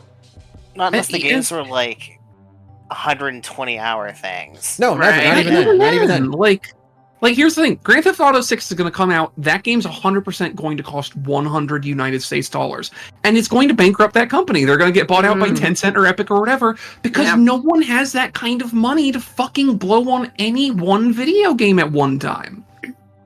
Like, it's one thing if you're, like, here's the thing, if you're into, like, a live service thing, or you're a gotcha whale, or whatever, if you're, like, a frivolous spender like me, like, someone who's the ideal consumer, who has, like, an income and no real expenses, and so they can just sort of be kind of wasteful with it, I'm not ever spending $100 on something at once. Yeah, no. It's just not happening. I'm not taking that risk. That's crazy. No, it's absurd. I'm sorry. They're out of their minds, and... They're insane. Yeah, no. Like, no. Especially if, like, things are about to go as saucy as they are with the actual fucking economy that we live in. No. Nobody is going to be able to buy your $100 fucking video game. You lost your mind. Like, 100% you've lost your mind. No. Right? Like, sorry. I hope they learn a lesson from this, but I don't think they will. No, probably not, because there's nothing else to... I mean, that's the problem with Nintendo and Sony shitting the bed as hard as they have. Who are they competing with? They will still be rewarded for their failure, because who do they have to compete with? Microsoft. Yeah. Right. And, you know, Sony's not putting out anything. Microsoft isn't really putting out anything, right? There's nothing. I just feel like we're going to get a lot of parents who go, "Oh, I'm not paying $90 for your video game." No, absolutely not. See, I was just talking about this earlier, though. We are kind of reaching a point where, like, you have the Nintendo equivalent of Disney adults, right? Mm-hmm. Where, like, they got raised... Sure. They got raised on it because the generation before them got them, like, played on it, and now they have kids, and they're, like, upper middle class, and they don't care that it increased a little bit, because that's just a little drop in the bucket for them. I don't even think they're going to... I don't think the console is going to bomb. I think the console itself is going to sell, because 450 is not, it's rough, but it's not untenable. Mm-hmm. The issue is that the games are just not going to sell. The problem is this won't be a 3DS situation, because the 3DS situation happened immediately. And here I'm sorry. There's just and this is kind of the thing. Here's the thing. And this is the thing I didn't think about until just right now, but is I think really important in why I think the Switch 2 is not going to sell jack shit. You can get a PlayStation 5 bundled with Astrobot for the cost of the base Switch with nothing else in it. Yeah. That's very true. Like, it's the same price. It's like, well, why would I not get the console that looks better and comes with the game? Like, are you kidding me? They're insane. They're psycho. It's crazy. I mean, God, I really hope this turns around, because unlike, like, the Wii U's problem was that it sucked as a console. Yeah, it did. Like, it was fucking unplayable. The stuff on the Switch 2 looks fun, and I'm really bummed out I'm not going to get to play the fucking 24-man Mario Kart. Mm-hmm. You're going to go to a GameStop, or more realistically, a Best Buy or Target or whatever, and you're going to be looking in the video games, right? And you're going to see Mario Kart World with a price tag on it that says $90. And then you're going to look over and see the box with Death Stranding 2 on the beach that says $70. They're insane! They're insane! For the first time ever, fucking Sonic has a chance to beat Mario, because Sonic Racing is coming out, and that's not going to be $70. No! Sega, you have the chance to do the funniest thing in the world, make a hardware announcement this calendar year. Just come out of nowhere with, like, the Dreamcast. Dreamcast 2, call baby. It the Dreamcast. Just do the fucking Xbox thing and just call it the Dreamcast. Call it the Put a Dreamcast in front of it. Yeah, exactly. Emphasis how hard you're stealing Nintendo's thunder and call it Super Dreamcast. Yeah. God. Shit, yes. Because I think, here's the thing, we're getting to a point where Sega currently has, like, the market share and IP strength that they could pull that off. They actually probably could. The Yakuza I games have all been big. All the Atlas games have been huge. Like every single fucking one. Sonic's still big. Like they have enough that they go. By the way, we're getting back in the console market, and here's our value console proposition. The only problem is that like their past history with all of the fumbles that they have made were a lot of the time really low risk outside of the Saturn and the Dreamcast. Yeah. So.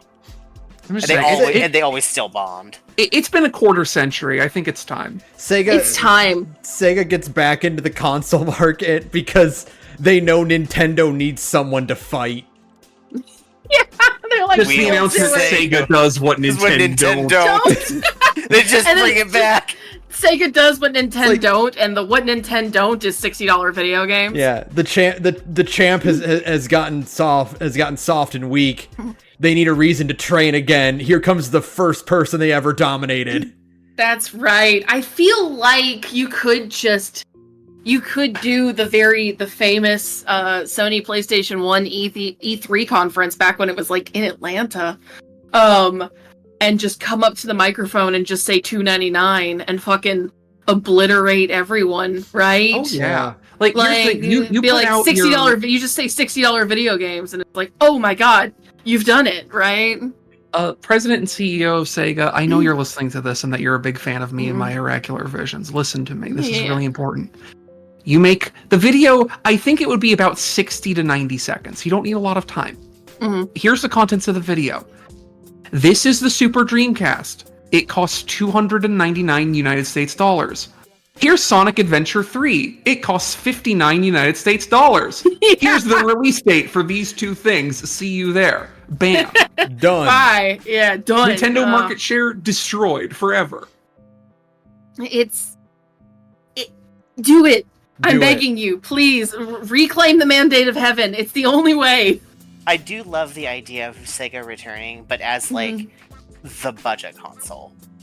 Yeah, like what absolutely. The Nintendo really Switch was supposed to be. It's really funny of like the idea that like Sega is finally crawling its way back, but it's like at the fucking bottom rung. There's a very clear niche, and Nintendo went, I know. We don't want that. We want to fill the spot Xbox left. Right. Yeah. And then they're like, okay, but I love the audacity, by the way, of being like, no, the Switch 2 is it's basically a PlayStation 4, but we're putting Cyberpunk on it. Like, do you remember how that went? Do you remember how that went, Nintendo? Do you remember how that went for the PlayStation 4? Did they ever relist that game for PS4? I don't think they did. I don't think so, no. So, you know. Also, I love the fact that they're like, yeah, we're going to put Final Fantasy VII Remake Intergrade on the Switch too. Are you Cyberpunk 2077 is available on PlayStation 4. It received its last patch, though, on November 8th, 2022, and is no longer supported. Cool. Fantastic. Cool. Extremely funny. Intergrade's gonna play like shit on that thing. It looks like shit and runs at optimistically 30 frames per second. So we're gonna put that on the Switch too, ladies and gentlemen. I mean, Rebirth looked like shit on the PS5. Yes, it did. Oh my god. I'm so sad. Warframe's not gonna be able to be it's not gonna be playable on the Switch 2. Yeah, no, not at all, because they had to do so much wizardry to get that shit to run the Switch 1. They made clear with the Switch 2. It's magic how it can run on the Switch 1. And the thing they said with the Switch 2 is that, like, yeah, it can run the Switch stuff, but we're mostly doing, like, a weird combination of hardware and software emulation because it is not at all the same architecture for the console. No, it's not. It's completely different. Yeah.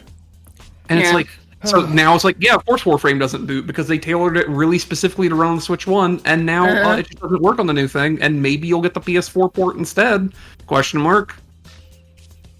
We'll see. We'll see. Hopefully they'll learn a lesson, but they probably won't. So we'll see how the Switch 2 launch goes. That's when they say that launches? June 5th. June 5th. All right then. They have a really complicated thing for how to sign up for priority pre-orders. Oh my god, it's so stupid. If you care, you own a Switch 1, have played it for more than 50 hours, and have been a Switch online membership subscriber for at least a full calendar year. However, I gotta stress, I don't care, and I don't think you should either. Like, No. This is going to be the PS5 Pro. Them shits isn't going to move. Don't waste your money. Just wait.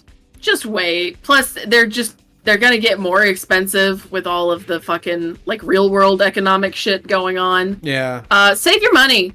Hang on to it. Go buy a PS5. I can't believe I'm saying that. If you don't have a gaming and you don't want a Steam Deck, go buy a PS5, right? Like, no, it doesn't have any exclusives, but it's your best way to play the most modern video games right now, and it's completely affordable. Certainly more affordable than the fucking Nintendo Switch. So, cool. And if your dream is something like a Switch that can run better games, and you don't have to pay online for, the Steam Deck, if you buy it used on eBay, will cost you less than a Switch 2 and probably have more storage space.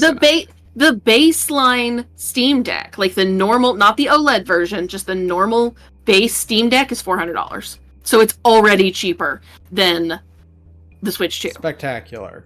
And you can play things like Nubby's Number Factory on it. Nubby's Number Factory isn't on Switch. And you can play Cruelty. You can play Psycho Patrol R on it. You can play Cruelty Squad on with all the money that you saved on not spending $90 on Mario Kart World, you can spend $40 on Psycho Patrol R instead. Well, I'm not doing that either.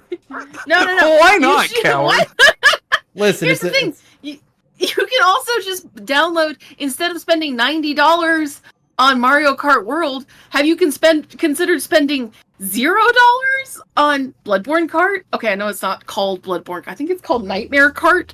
Have you considered spending $0 on Nightmare Kart? Have you considered instead of spending $90 on Mario Kart World and $450 on that console, spending $0 and still playing both, because Nintendo's like locking shit down is so famously bad that thing is going to be emulatable within a month of it coming out, like totally. Guaranteed. I would be remiss to point out the fact that both of you said conspendered at some point. I can't get it out of my head. I'm sorry. The word latched in, and I think I infected Saturn. I apologize. My voice is not moved by my brain, but by the machinations of God. So, take it up with him. Yeah, okay, Rich jot Evans. that down. Anyway, we got to move on because there's nothing else to talk about. I think I have to quit the podcast now. No. That's right. I'm the Rich Evans of this podcast. I'm the one who does all the carpentry that everyone else breaks for fun. Your house is covered in the shards of beer glass. Next, Disco Elysium is coming to mobile to, quote, captivate the TikTok user. Yeah, I don't have anything here. I don't know how badly they're going to butcher that for a mobile port or what they're planning to do to it. But the people who made that game don't have any involvement with that company anymore. So don't give it the time of day. Just go pirate some video game. So what it'll be is stock music over the background of footage that has been mirrored, with incorrect subtitles like flashing over the screen whenever someone talks, and you can only play it in bursts of 45 seconds. Yeah. And there's an auto runner for some reason. Yeah. Sorry. I can't wait to pull for fucking Summer Dubois. Tina, can you please stop guest starring? No, you will imagine Harry Dubois in a fucking old-timey 1920s bathing suit. No, I want to see him in a gotcha girl bathing suit. I was gonna say if it's he's definitely not wearing one of those wool ones. Realistically, it's it is a size too small Speedo. Yeah. Funnily though, it is like a Berserker Miyamoto Musashi bathing suit. Where it's the America swimsuit. Yeah. Totally. Yeah. Okay, cool. Kim Kitsuragi has a demure one that has frills on it or something. Yeah. He gets the Virgin Killer sweater. God. Yeah, you're welcome. But it's all in the same art style. Well, if you can get that guy, presumably if it's the same art styles that they trained his stuff on an AI prompt without asking him. No, they just fed it in totally. Oh my god. Next, who is Scopely to Pokemon Go's new owner? Niantic sold to the Saudis.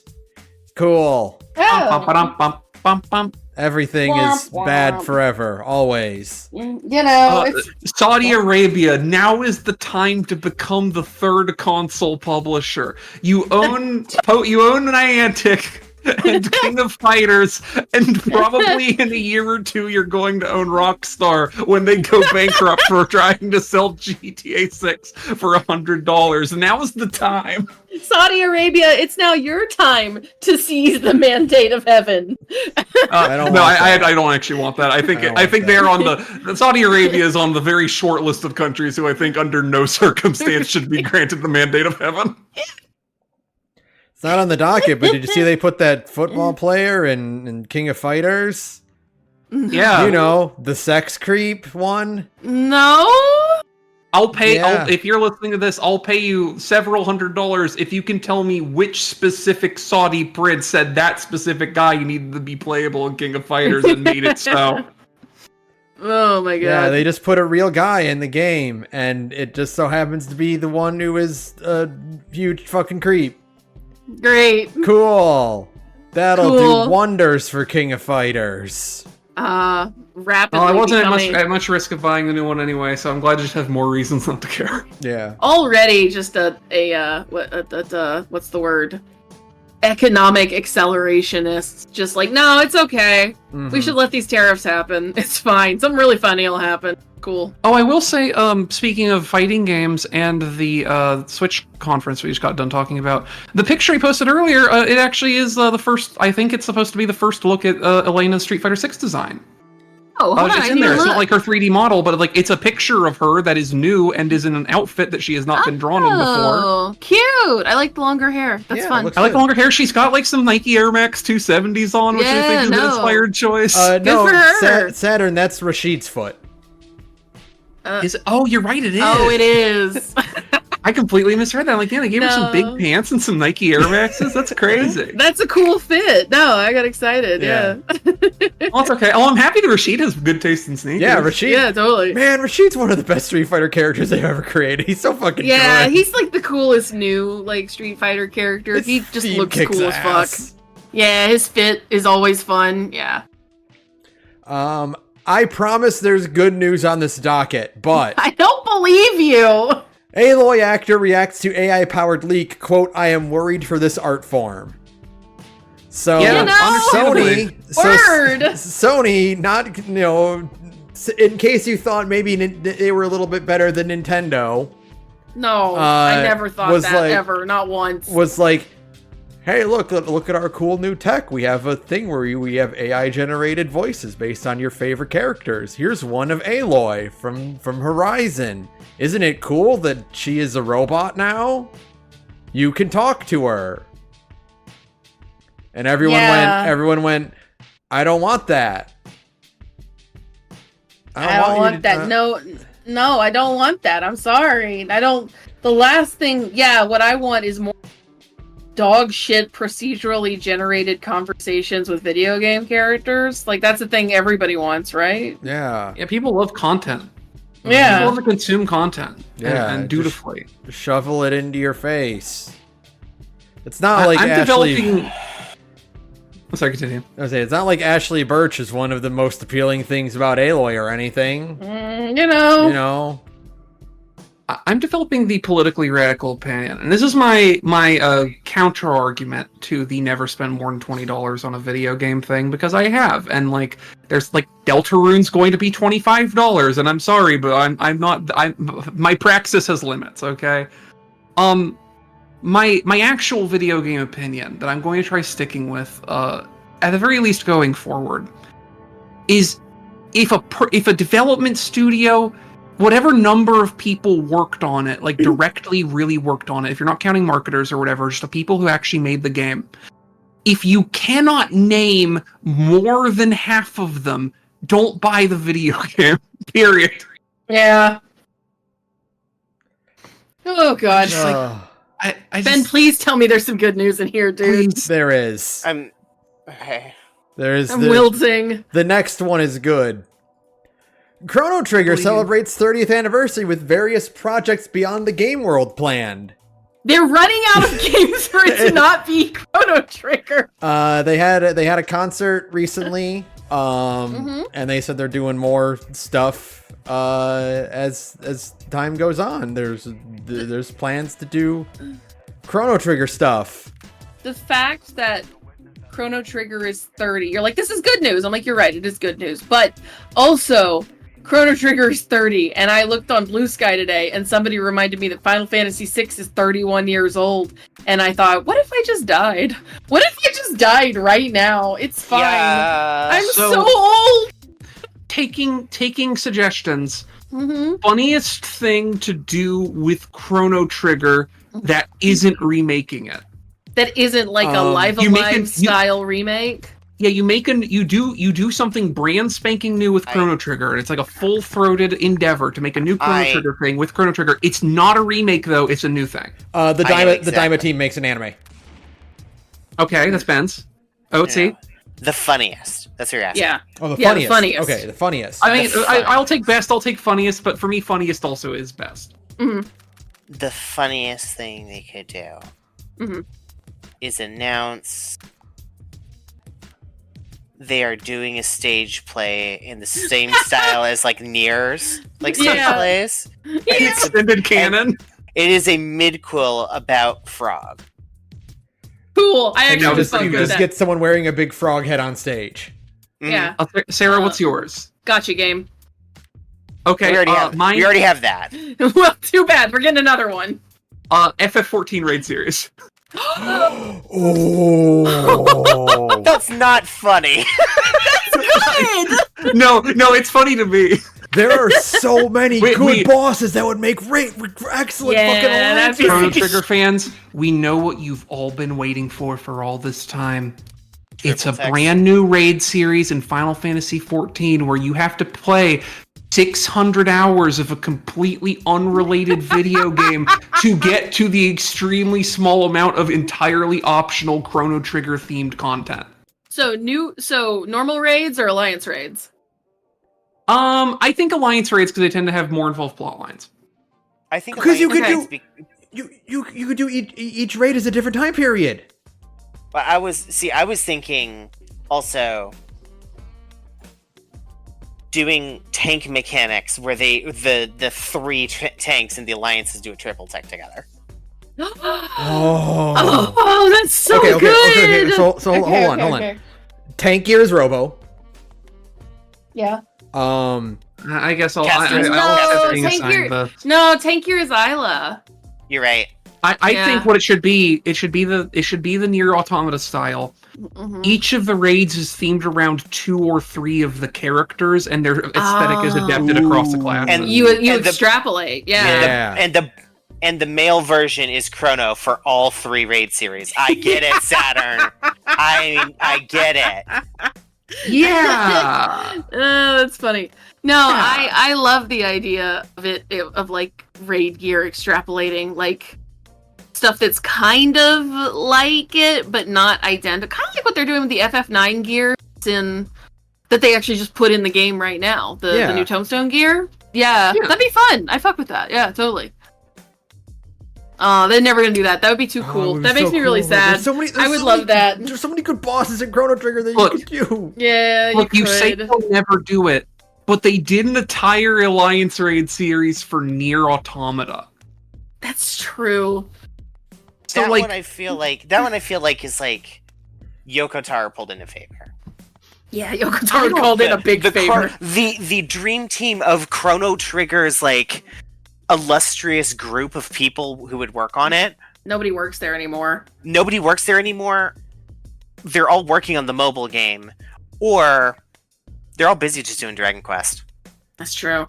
They're having fun just doing that. I still think Saturn has the right idea, and I will, going forward, on every single Final Fantasy XIV player survey, be like, 1, where's Xenos? 2, can we have some Chrono Trigger content? Thanks. Listen. If enough, Sarah, you should be crazier and ask for Chrono Cross content. Oh, you're right. I am insane, and I would, because I think that sounds even better. Yeah, honestly. You should be crazier. You should think deeper. You have to earn Yoshi P's respect somehow to get him to greenlight it, and that would definitely be a way to go. Like, please, Americans like Chrono Cross? Well, Yeah, Wait, no. well. I know the funniest thing that they could do in honor of this. Chrono Break. God, They just make Never. Chrono Break It's- real. No. Chrono Break never gonna be real. No. Chrono Break is a dream within a dream. Chrono Break is a hallucination mean like Chrono we Trigger? all had. Yeah, totally. It is a shared hallucination we all had, and it could never be. You're No. I'm sorry. You're saying Chrono Trigger is a bowling ball dreaming to replace a sashimi? Yeah, exactly. Much and right now that bowling ball is dreaming about Chrono Break. I would love to get Chrono Break. Are you kidding me? It would be so I- good. I can't have that kind of hope. They remade FF7. I can't really ask them for anything else anymore, right? Like, they remade FF7 and it's lavish and maybe a little too lavish and huge. Still, they did it. So, like, now I can't be like, can I please have Chrono Break now? They're like, no, eat your slop. And I'll be like, yes, sir. You can't, Sarah, but I can. I can always wish for Chrono Break. I'm always wishing, I'm dreaming of Chrono Break. One day it'll happen. The only problem is that I don't think, actually, no, I'm gonna be bold. I don't want Chrono Break. Because it would never be half as insane as Chrono Cross was. Right? It would pander exclusively to the Chrono Trigger people because nobody liked Chrono Cross except for me and like 25 other people maybe, right? So they would be like, we're just gonna make it like a real sequel to Chrono Trigger and everybody else would be happy. I wouldn't be happy. I would be miserable. I would be so like, happy. I want it to... Yeah, I know, exactly. I would want it to be fucked up and weird and ugly and janky, and it would never be any of those things. I feel like you could possibly get Chrono Break to be exactly that janky, because that guy is like, from what the gacha game seems like, that guy is like, It's true. entire MO is to be Square/Enix's version of Yuji Naka, where he likes bad gameplay. I just don't think they would let him kill your darlings the way they did with Chrono Cross. They just wouldn't. The brand is too tightly managed now. Maybe if like you somehow snuck Yoko Taro on team for Chrono Break, then Honestly, we can get what we want. Honestly, the idea of him going like, no, it's going to be like Chrono Trigger, where like I assemble a dream team, and they're like, okay, I get what you're going for. Let's just kind of let you have a hands off and create the dream team. And he's just like, I got Yoko Taro and Ishikawa, and we're doing the worst thing imaginable. We're killing all your darlings again. Then I would be okay with that. What if they made a third Nier game and it was just nakedly Yoko Taro calling it a Nier game, but it's very obviously just a one-for-one remake of Chrono Trigger? God. I think Like exact more- same but with characters more and plot. premise and everything. It's obviously supposed to be Chrono Trigger remake, but it's called like Near Future or something like that. Near chronology. Yeah, I love that idea. Fuck, so good. No, I think, and this is my long form YouTube 3.5 hour long YouTube essay. Chrono Trigger is exactly perfect for adapting into an anime. It has the perfect pacing, like all good JRPGs. It has the pacing of a shonen anime. So Yeah, that's true. I'm sorry, I'm just imagining them finally doing it and going, I'm making a new Drakengard. It's called Drakengard 4, The Search for Drakengard 4. And Chrono Yeah. Yeah. we need the Chrono Trigger anime, or we need the remake to have voice acting, so we can finally determine how you pronounce Maru, Luca, and Ayla. No one will be happy with the truth, no matter what it is. Yeah, no, it's gonna cause riots no matter what. I'm sorry. Because I've been saying Marley my entire life until FF7 remake had a character named Marl. Yeah, I always thought it was Marl and Isla. Here's the thing, Ben. FF7 remake also commits to Cat Sith or whatever. But they're wrong. Which is, aside from just being, wrong objectively, is also not how you pronounce it in Japanese. No. In both those games, it was Ketshi the entire time, and Kate Sith is entirely a localizer invention. Which is to say, no one will be happy with the answer, no matter what it is. Mm-hmm. Nope. But we need someone to do it. I would love a Chrono Trigger. I think Chrono Trigger would make a really good anime. It would be a fucking amazing anime. It is paced perfectly. It is pretty immaculately paced. I would want KyoAni to do it. KyoAni is a good choice. I think it's maybe a little too soft. I think my Science Saru. I don't think any of Science Saru's directors would do it. It's not weird enough. They kind of have like a weirdness mandate at that. You know what? No, I know the answer because I haven't even watched that anime, but I've seen clips of it. You know what? Who fucking did Frieren or Freeren? Ooh, is that the mom? Is that Madhouse? I think it might be Madhouse. It would also be a really good idea. Survey says it's Madhouse. Okay, yeah.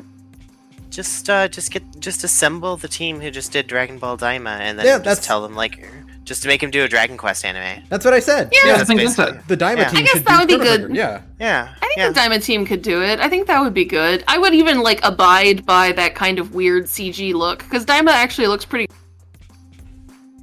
So yeah, I could abide by the Daima if it's a really well done anime. Mm-hmm. I mean, in my heart of hearts, I kind of more lavish, kind of fantasy production that really captures sort of dreamy quality, which is why I think the guys should do it. I would. Yeah, I think Madhouse would be my vote personally. Yeah. I think the Toriyama art style is so core to the heart of the animation that it would need to at least have some of the animators from Daima. Sure. Plus, I think Toyotaro should do the concept art for it. Plus, I like the idea of doing it not classic Toriyama style, because Daima deliberately tries to evoke more later Toriyama art. So the what Dragon Quest would look like as an anime, as opposed to what Dragon Ball looks like as an anime. Yeah. Right. So, Yeah. That's what I would prefer if I was going to have Chrono Trigger. Sure. I guess that's right. I would rather have the Freeren team do Chrono Cross, the anime. Yeah, that's a show which is unanimated in the polar, which would make a 20-something episode long anime. You can't do anything with unadaptable. Oh, we're losing you a little bit. Oh, are we? Yeah. Damn it. Yeah, it's a shame. I was just thinking it's been going pretty well because we turned off echo suppression for the thing, but you've been cutting out a little bit the last. If I leave and come back, will it? Do you think it'll be okay? fine? Yeah. Be right back. It has gotta be. I guarantee you, it's gotta be something wrong with her plug because it's just I think it's something wrong with my computer. Yeah. Yeah, the longer it got it doesn't just start that way. It's just the longer the call goes on, the longer you have the microphone plugged in, the worse it gets. So on days where you just kept the microphone plugged in, it's already bad. So it's got to be something wrong with the outlet. Yeah. Maybe. I need a new computer really badly, but it's okay. One day at a time, folks. The point is a man can dream. A man can dream about Chrono Trigger. A boy has a right to dream, right? One day we'll get it. One day we'll get the remake of Chrono Trigger, and then I can be happy again. And I don't even want a real remake. I just want it to be like Live Alive, right? Yeah, that's all I want. Yeah, or like the Dragon Quest games. Yeah, exactly. Where it's just a little kind of like a lavish 2.5D kind of remaster. That's it. The one I really want, and I haven't even played this game myself, but it's just the one that I want because I think it needs to exist. Is I want them to do that for Xenogears really badly. God, yes, fuck me, and then finish that game because that game is kind of a little fun at the back half. So it is a Square/Enix RPG from the 1990s. That's correct. What else we got? Next, Silent Hill F confirmed for PS5, Xbox Series, and PC. Ryukishi, you can do it. It looks good. The thing about it that really excites me, because as a Umineko sicko, is because they didn't show off too much of it, right? They talked about it a bit, but we saw a little bit of new footage, but no real gameplay, whatever. But Ryukishi did announce that he is working with I cannot fucking remember what the names are given as, but one of them is Zaki and one of them is someone else. Those are the two people who did like almost all the music for Umineko. Diane Zaki. Which fucking whips ass. Let's go, because the music in Umineko kicks ass. I have to stress, here's the thing. If you never play Umineko, or like even if you don't really like Umineko, like for one reason or another, the thing about Umineko that is perhaps its most remarkable quality, aside from being twice the length of War and Peace and like a Neuron rewriting visual novel or whatever, you simply will not play a visual novel that has as much and as kick-ass music as Umineko. It's fucking crazy. The soundtrack is just going off at all times. Haunting. It's so good. There are so many good songs in Umineko, like that just instantly drill itself into your brain. Highly recommend, even if you never read Umineko. And I haven't even finished Umineko, but I think you should read Umineko. Not you, Ben, because I don't think you would like it. But I think like a kind of generalized person out there in the ether should attempt to read Umineko, even though I'm not finished with it, because I do think it's good. I just need to make time for it.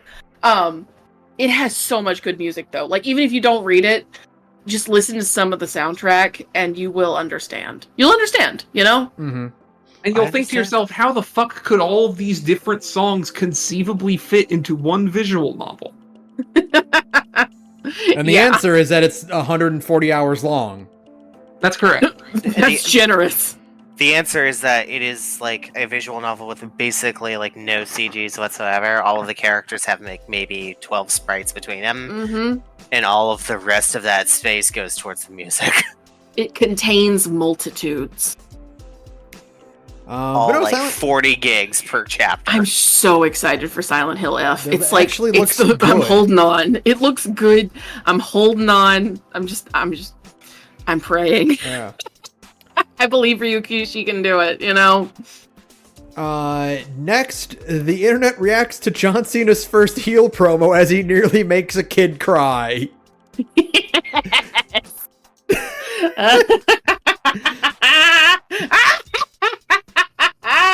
It's so good.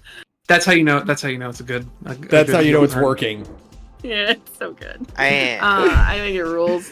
What are they gonna do? Because John Cena's big thing is he does like Make-A-Wish shit, right? Yeah, he's like the most prolific Make-A-Wish guy. Like he's done more Make-A-Wish stuff than like anybody, right? The only thing I can think of is that he has to toe the line the way that like villain character actors do at Disney parks.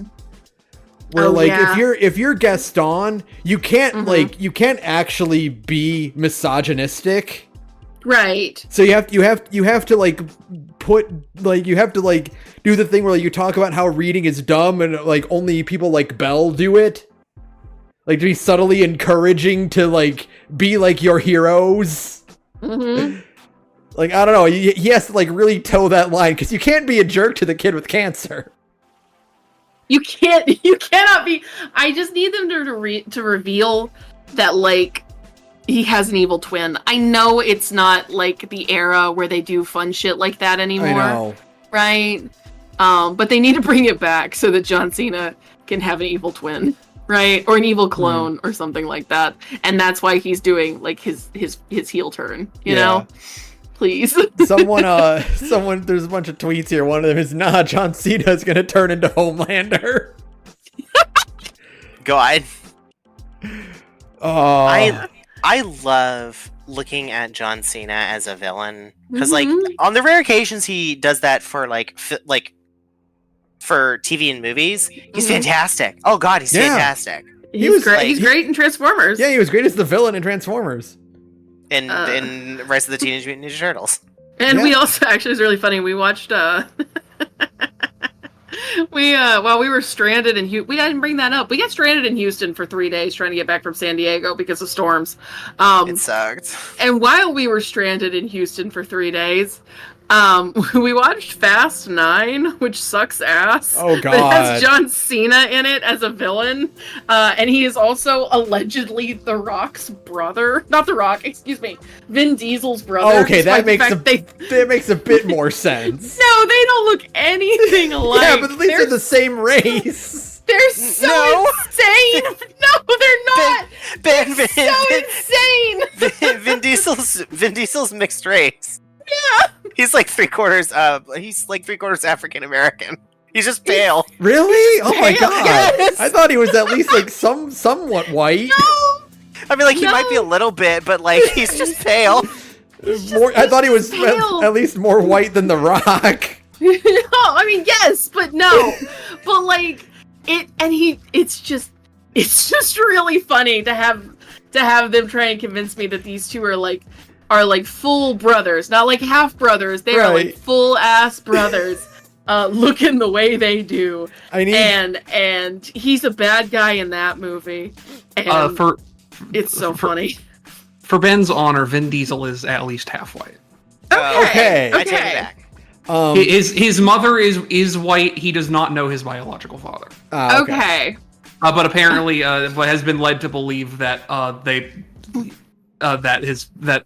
he had made some comment at some point of their relationship probably would have at the time they had it been illegal in certain parts of the country. Okay I then. see. I do want to show you real quick the kid that they got on camera almost crying at the WWE event. Please. I wish more than oh my god.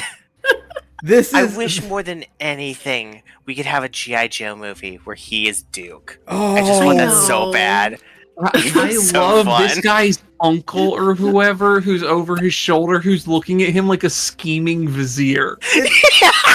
This is like, yes, his heart is breaking. Yes. This is the kind of kid you look at, and I just have to imagine that at least for a moment, John Cena was like, "Oh God, this hurts. What have I done? Oh my God, this actually does kind of suck. I've broken a child's heart. What have I done?" It's for the story. It's for the bit, but it's like, oh man, they're actually really really upset. This isn't like a bunch of like 20 to 30-year-old guys like booing him like in the thing. It's like this is a kid whose heart is broken. This is a child who believes the magic.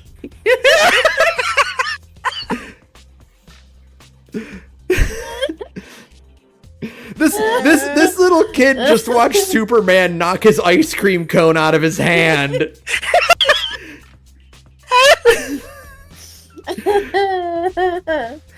God. Okay. What else? Few more. A surprise Avengers Doomsday is an X-Men movie too. Hey, do you want to see Patrick Stewart will be back as Professor X, and Ian McKellen will be Magneto in the movie again, and they're also bringing back Rebecca Romaine as Mystique. They're like 8,000 years old. Ian McKellen injured himself last year. He can't act anymore. No. How did they get him? They're gonna put his head on a check. They're gonna put his head on a CG body, and he's gonna spend the entire time acting in a chair around a blue screen. Oh my god! And they're gonna pay him $38 million for that. They're bringing back Kelsey Grammer as Beast, and most surprising of all, they're bringing back everyone's favorite character from the X-Men movies, James Marsden as Cyclops. Why? This might be the only thing that we've talked about this episode that I now care about less than the Nintendo Switch 2. You've described a nightmare creation for whom I cannot imagine either anyone who would want to watch it or anyone who would take any amount of pride or joy in having made it. No. The thing is, if you told me suddenly that this is actually a lie and this is a thing that you fed to an AI to make it up, I would believe you without questioning it whatsoever. The thing is, when Deadpool and Wolverine did it, the entire point was that a lot of these guys are washed up and they're in the literal gutters of the Marvel Cinematic Universe, right? Mm-hmm. That was the joke. It's Wesley Snipes is back as Blade, and he's in this fucking wasteland of other degenerates and rejects that got kicked out of their movies. Right. That's the point. You can't be like, that's right, folks, we got everyone's favorite Cyclops back in the movies after 20 years. No one liked X-Men 3. No one liked X-Men 3. Nobody. And isn't Kelsey Grammer, like, didn't we cancel him? Aren't we done with him? He's like a huge MAGA chud. He's like a huge MAGA dipshit. Aren't we done with him? God. We're never gonna be free. They're bringing back. They're not gonna let Patrick Stewart die. He's like 9,000 years old, and they're not gonna let him die, right? I mean, to be fair, Patrick Stewart has been 90 for 40 years. I know he was born 90 years old, but like he is now quite literally like 95 years old, and they are never gonna let that man die. He is 84. He's going to be younger than I expected. He's going to be like one of those Buddhist monk mummies who like completely saponified, who they put the sunglasses over, and they're still going to be wheeling him out to be Magneto. Look, Saturn, you say this, but you're not far off because this is the most recent image of Patrick Stewart. Oh no! Oh, let me see. Does he look? Yeah. Oh yeah, he really is. His cheeky little smile that's going to be perpetually etched into his face when he calcifies. He is Tibetan monking. He is 100% Tibetan monking. If his eyes were any further back in his skull, you wouldn't be able to see them. Yeah. The thing is though. Saturn, what if they did a live action Hunter x Hunter for Netflix and they got him for Netero? Oh, he can't. God, I'm just imagining them CGIing his head onto like a buff old guy's body. But also he can't act anymore because at that point he'd be like 95 years old and not verbal. Oh god. The nice thing about Patrick Stewart playing Professor X though is that he does just by nature of the character get to spend the whole time sitting. He does get to spend his whole time in a chair. Like, yeah, he's not going to be asked how they got him. He's not going to be asked to do any crazy stunts or get involved in any CG thing. It's like you sit in your chair and you wheel out and you say something stoic and cryptic and then you're done. And then here's your check. God, what a fucking... Thank you. I'm going to spend all of this on Fate Grand Order. What a fucking stupid movie Doomsday is going to be. Oh my god. I'm excited for it to come out and everybody immediately forget it exists. Yeah. The most glup shitto it's ever been. I feel so at peace that I decided like 10 years ago to just never care because every time I am dragged into the world of comic books movies, like, look at this horrible thing they're doing. Like, man, I'm so glad I haven't cared at any point in the last 10 years. It's swag. I love that. I watched the original Avengers movie and I was like, oh, that's good. And then I never watched another Marvel thing again, as far as I can recall, until I went and saw Multiverse of Madness. And that was just because I support Sam Raimi no matter what, right? Like, I'd follow that man into hell, you know? Yeah. Mm-hmm. And then that was it. That's all I've done. I think the last time I saw one of those movies is a friend was visiting from out of town and dragged me to go see the original Doctor Strange, which had just come out. Oh, I'm sorry. And that's where I stopped. I'm like, no. Yeah. I saw Endgame and I was like, all right, well, I'm done. That's it. I got everything I wanted out of it. That's correct. Anything more? I didn't even see the one with all 3 Spider-Men in it. Well, I mean, yeah. Why would you? That took restraint. I'm proud. It did take restraint. We are very proud of you. That's true. You know, all this, they're bringing back all these characters. You know, everything's there, and yet Nicolas Cage sits alone and adrift. He has not. They have not gotten him back to play Ghost Rider. I wonder. Here's the thing, Ben. Genuinely, I 100% believe I would not be shocked if they went, hey, Nicolas Cage, we want to pay you a lot of money and do a Ghost Rider film. You want to develop another Ghost Rider film with us? We would love to have you back for Ghost Rider. And Nicolas Cage just looked them in the eyes and went, too rich for my blood. And then hung up the phone. No, I think it's ironic. Like, everyone else in this is doing this for the check, obviously.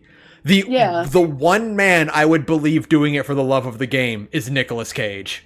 Which is funny because Nick Cage is a man who famously will do anything for a check. Yeah. Right? Like, he will do all kinds of fucking dog shit movies for a check. But, like, recently he's just been on a roll because he's just been in a lot of really good movies, right? Mm-hmm. He's like, nah, I don't think I need to do the Marvel movie for a check anymore. I'm good, actually, thanks. It's fucking incredible. The thing is, he's because he works for a check, he's always being given opportunities for checks, and because none of them are paying Marvel movie money, it means he has encouragement to continue acting for checks. Exactly. Why the fuck would he want to let himself creatively stagnate by playing Ghost Rider for the next 15 years across 4 movies that no one actually goes to see, when he can be in fucking, I don't know, Freddy Fazbear 2 or some shit? He was in he was in that knockoff movie that was not a Five Nights at Freddy's movie that was awful. Which, Sarah, we should have watched that instead of the fucking Five Nights at Freddy's movie. I think that, they were both really bad, honestly. Yeah, but one of them had Nicolas Cage in it. Yeah, but honestly, I think the Five Nights at Freddy movie was more fascinating in its badness because it was it had lore. It was artsy, which is not a thing you would expect. You don't expect the fucking the movie adaptation for your game series to have lore tied to the rest of the game series, right? It's supposed to be its own little thing in a corner, but it didn't do that. So at least in that way, it was more interesting, and that's all I'll give it, Was Nick Cage in a John Wick film at all? No. I feel like that's a missed opportunity. No, you can't have those two guys in the same movie together. That's competing ecosystems, right? That would have to be they did another Bill and Ted remake, but it's about the forgotten third friend who's played by Nicolas Cage. I do actually. Here's my sincere belief before we move on from it, because this did occur to me. I think you could improve by 3 entire letter grades the film Morbius if you replace Jared Leto with Nicolas Cage and change the name for Agreed. Absolutely, 100%. Yes. I was going to say something, but then my brain corrected itself. I was originally going to say that Nicolas Cage is Keanu Reeves as Virgil, but that's not true. Nicolas Cage is Keanu Reeves as Henry Cooldown. Yeah, that's correct. He would absolutely show up with an inexplicable Scottish accent. See, I think... How do I put this? Keanu Reeves is Luigi, and Nicolas Cage is Waluigi. Yes.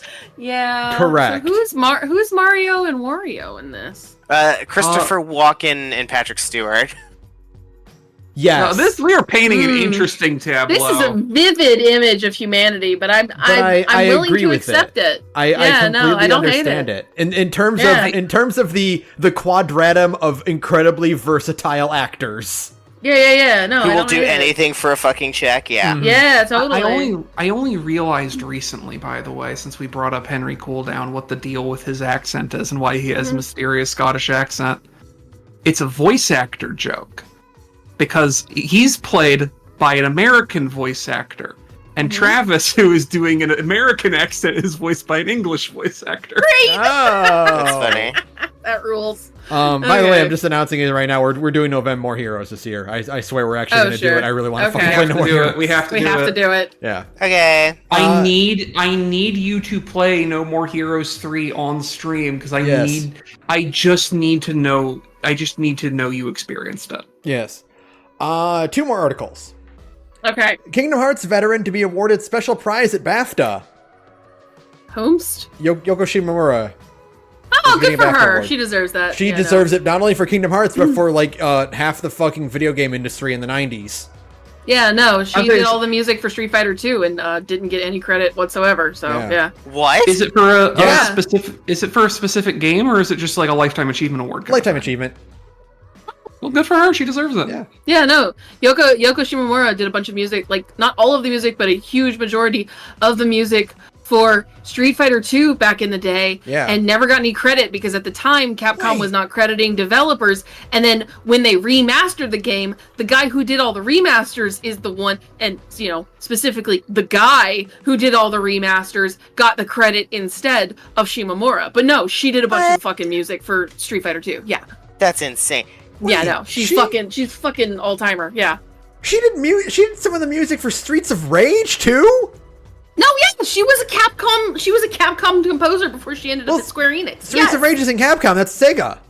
Is it Sega? Okay. Yeah, Final Fight is the Capcom one. I'm thinking of Final Fight, thank you.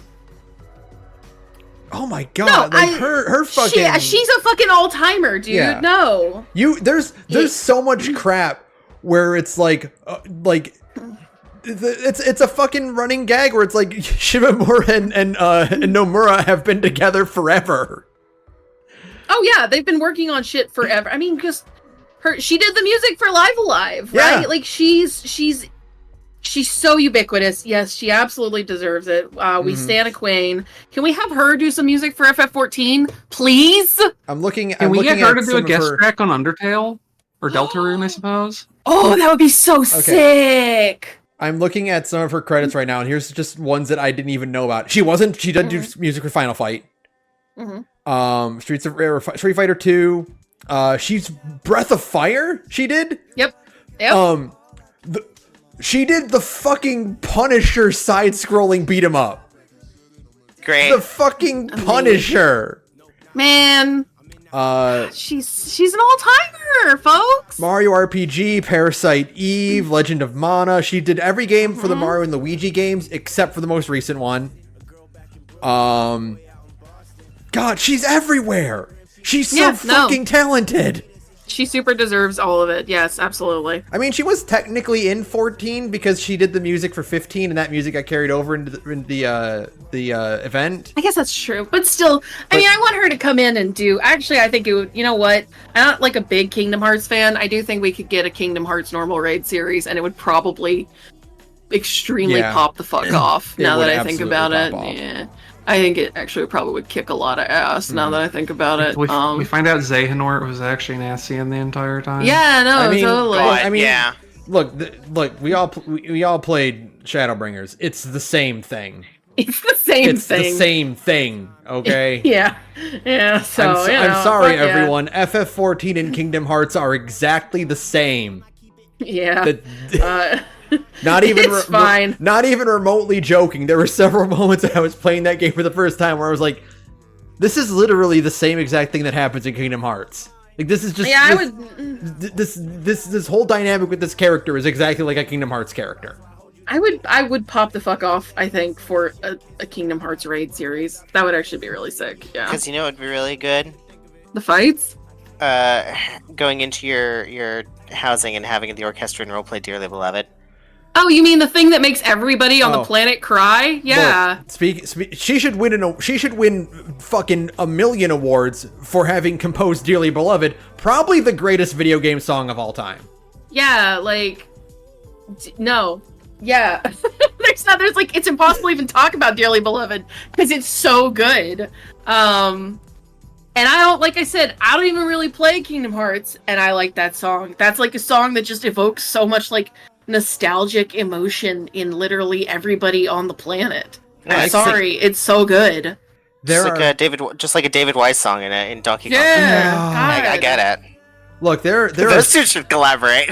Oh fuck yes! Oh my god, please. There's Did you know that David Wise literally did the Phil Collins thing where he was a drummer first and then became a composer and lyricist afterwards? Good for him. And that's how he got his start with Rare, because they were just like, I'm a composer. I'll just do some, I don't know, shit. I'll just do some shit and I'll make it work. Hang on, I gotta ban somebody. Am I logged in? Please do so. How do I? I'm not modded on your channel. You know what? I don't think you are. Am I not modded? I don't think I am. Yes. Will you obliterate this person? That's the one problem. I mean, I actually like streaming the episodes. We might do this going forward. But the only problem is you do occasionally get people trying to sell stupid shit. Am I not mod on your? There we go. I would love to see if there's a way we can figure out how to stream this, but use the Zencaster recording, if only because it is like a higher quality recording, and also it doesn't have the problem with Sara specifically for some fucking reason. Oh, that's a good point. Yeah, we never cut out on Zencaster ever. Yeah, that's a good point. I'll tinker with some things. I have some ideas on how it could work, but I have to see if they'll go into action. The point I was going to say before we move on to the last topic, but like, there's like a laundry list of Kingdom Hearts songs that I could just talk about for hours and just talk about like what they mean and how good they are. Sure. When I eventually get back to streaming all the Kingdom Hearts games, that'll be most of my dialogue for that. Oh, actually, no. We could totally do Zencaster because we said it would be an echo, but you would just go in your sound settings and just mute that tab. Oh, but it would still be just be recording the audio. You mute the browser tab. Yeah, exactly. Oh, that's genius. Okay, well, yeah, we can make that work. I think we can make that work. We'll do a test next time we record an episode, but I think that would work. Yeah, I think that would work. I think we'd have to. Well, the thing is, we'd have to, because we need Discord on to do the React tubers. But realistically, we'd want to mute Discord without deafen muting. I think so. It's just like we'd have to I don't know. We'd all have to hardware. We'd all have to software mute it or something. Yeah, the stream would still be in Discord, but the one that goes on the podcast app would be through Zencaster. I think that would work. And that would work because you're just muting the tab. You're not muting your input or anybody else's output. Okay, Right. we'll give it a test run later. Anyway, sorry, that literally just occurred to me, and I didn't want to lose that thought. Yeah. One final article just to wrap things up. It was April Fool's Day yesterday, and a couple things. It's a couple things, and I always seeing what companies do for April Fool's Day. Sure. Shockingly enough, nothing on Tumblr. For the first time in Tumblr history, they just didn't do one. I don't think Tumblr's got the money to do jokes anymore. I think they're running on fumes. I think they're too busy paying Matt Mulwig's legal fees or something to actually spend the budget on doing a funny joke. Unfortunately, it's very tragic. So I'll just go down a quick list here. Minecraft did a fake update for something called Craftmine.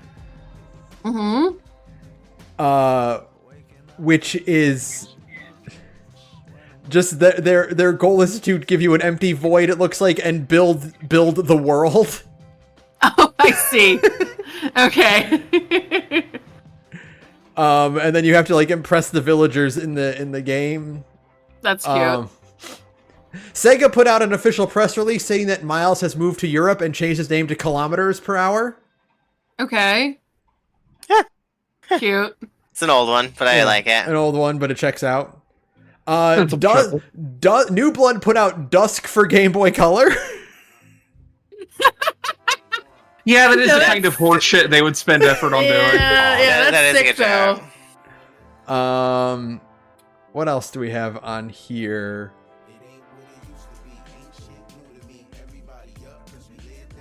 There was really, I'll say, since Twitter died, because it's dead, it doesn't exist anymore. Yeah. It died.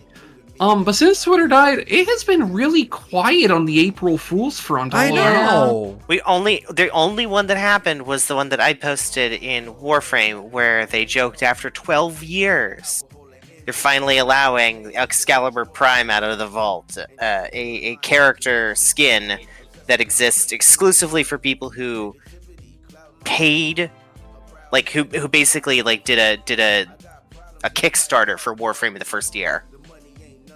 Okay, that's cute. That's it. PUBG put out their fake dating sim. Cute. I was gonna say I didn't see anyone do fake dating sim, and I was kind of like, oh god, I'm glad we finally moved past that. No, Palworld did a fake dating sim. Yeah, I'm gonna kill them. Dave the Diver announced Dave the Diver Remastered for the LS7, the Y-Box Series XL, and Switch. Released the Tallarica machine. The release, the Amico. Released in 2049.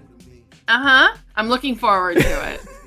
And it's like a fully 3D cinematic version of Dave the Diver. Great. I think the FGO had a baseball thing this year. Was that what they did? Yeah, but it was really cheap compared to the one that they did in JP. So yeah, the one in JP, we've used art from that for server icons before because I think they just have Rio locked in the basement to draw funny versions of the characters, and they don't even pay her. And also they don't even pay him. I also keep asking them to leave, and they won't.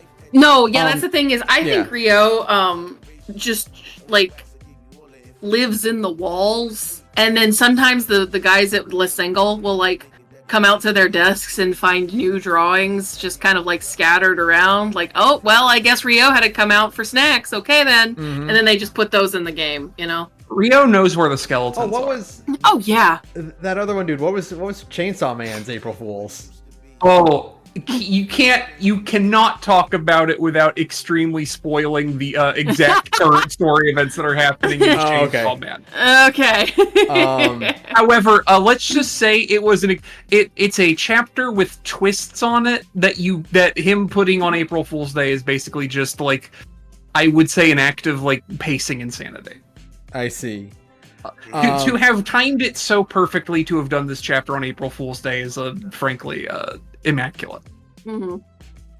Fantasy Life put out Life Crossing Fantasy Horizons, a fully rendered video of their Animal Crossing spoof, where you play as a raccoon and the villagers are humans. That's cute. Fantasy Life would do that, actually. Where was the one? I think the best one, though, was definitely Ever Crisis's. I loved Ever Crisis's. The fake high school dating sim version of Ever Crisis, and gave everyone just these fucking immaculate designs. Fantastic high school designs. The only problem is that it's about the Ever Crisis characters. Mm-hmm. So it's like, yeah, Cloud and Tifa and Barrett and Zach. Cool. We all care. And Aerith and, them. We care about them. And then the other half are the characters from Ever Crisis that nobody has ever cared about. Yeah. Ever in the history of the world. It's Angeal and then nothing but Ever Crisis characters. And Sephiroth, but like the rest are all Ever Crisis characters. Like, come on, you're not going to do this like who Rufus? Could possibly care? I keep forgetting that Ever Crisis and Exvius aren't the same thing. No, they are not. They are completely different things. For some godforsaken reason. I saw very little of it. I did like the thing I saw from it, which is the relationship chart between the FF7 characters. And notably, Barrett just wants everybody to be on his sports team. Yeah, you gotta play ball. That's correct. You gotta play ball. Turning Aerith into the delinquent was the fucking smartest idea. No, it's so fucking smart. Yeah. Yeah, because, like, what is breaking her out of Shinra if not breaking your best friend out of detention? Yeah. It's so true. Like, no, it's absolutely Aerith who's the Bancho girl, right? Yeah. Like, it cannot be Tifa. She is textually the psycho little white girl. Yeah. Yes! Some of the funny details in this is that Zach got held back a year.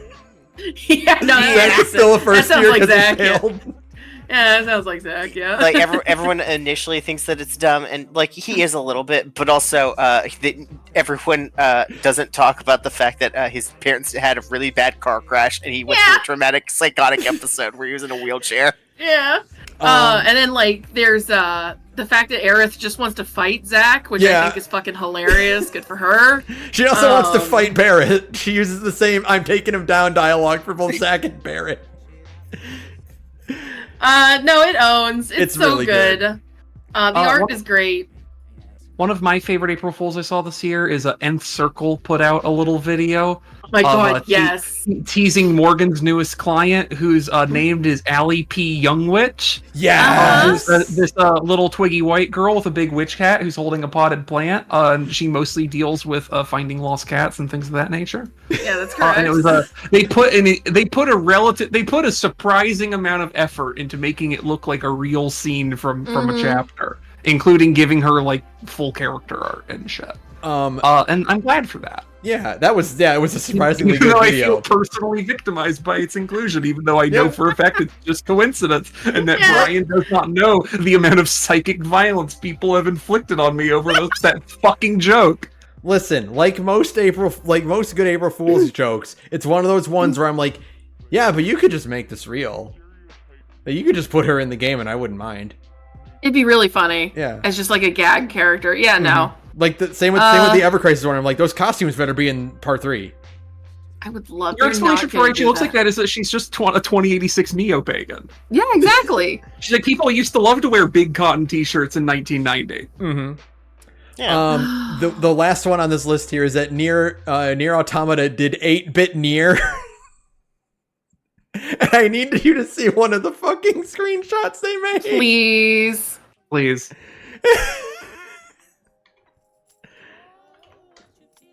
I'm waiting with bated breath. Oh my god. No! God. Oh my god.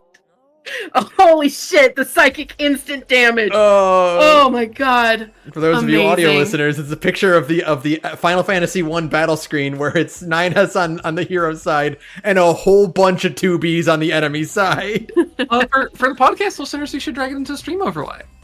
Oh yeah, yeah, we need I to be can do doing that, that yeah. more often. Let me, You can do that for stream. Let me open this a new tab again, and I can just pop that You in just real quick. you just drag it in.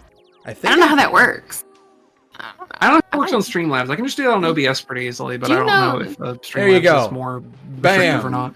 I'm not. Oh, there it is. Cool. Yeah, let me, Oh wait, uh, it went away. Go back. I gotta put it in front of everything here. I'm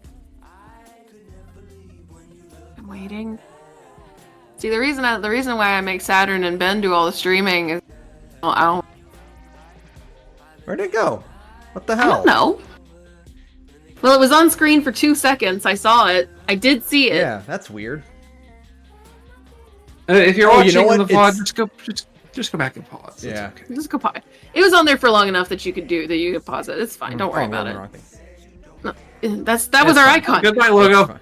No, our logo. Whatever. I'll. This is why I don't We're change still his learning. life. Listen, we're still learning. We've been doing this Anyway. for 10 years and we're still learning. The point is, everything sucks, and not everything sucks, but most things suck. Not everything sucks, but definitely the Switch 2 sucks. That's the important part. Yeah. The Is thing there is- anything else, Ben? No, that's it. I want to Cool. get out of here. I'm tired. I Get don't us wanna out think of here. about It's Switch been almost 2 anymore. 2.5 hours. Thank you to Broke Free for your super background music. You can email us at thegorgepodcast@gmail.com. Follow us all on BlueSky and hang out with us and do all that stuff and join our Join our Discord. We'll probably do streaming of the podcast more often because I think it's fun and I like seeing It's fun. our PNG tubers bop up and down. Yeah, I love watching my also little tentacle hand just wobble. It also lets us interact with our audience Yeah. live. Wow. Gotta be the Muppet. We will for real start because in case you weren't here yesterday, we did a jokey joke stream where we were gonna do Ace Attorney Investigations Part 2, but then we played LA Noire instead. That's right. We will be doing Ace Attorney Investigations 2, a live read through of that. And then also we're probably just gonna keep playing LA Noire when Oates is not available. When Oates isn't available, there's a non-zero chance we're just gonna play more LA Noire because that game is actually really good. And then Saturn, you've got your thing posted. Do you want to announce anything right now? Yeah.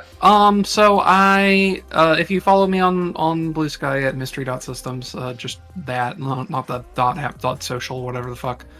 I have my stream schedule for this week and next up. Most notably on Thursday, I'm going to be getting back to Danganronpa, like I mentioned earlier.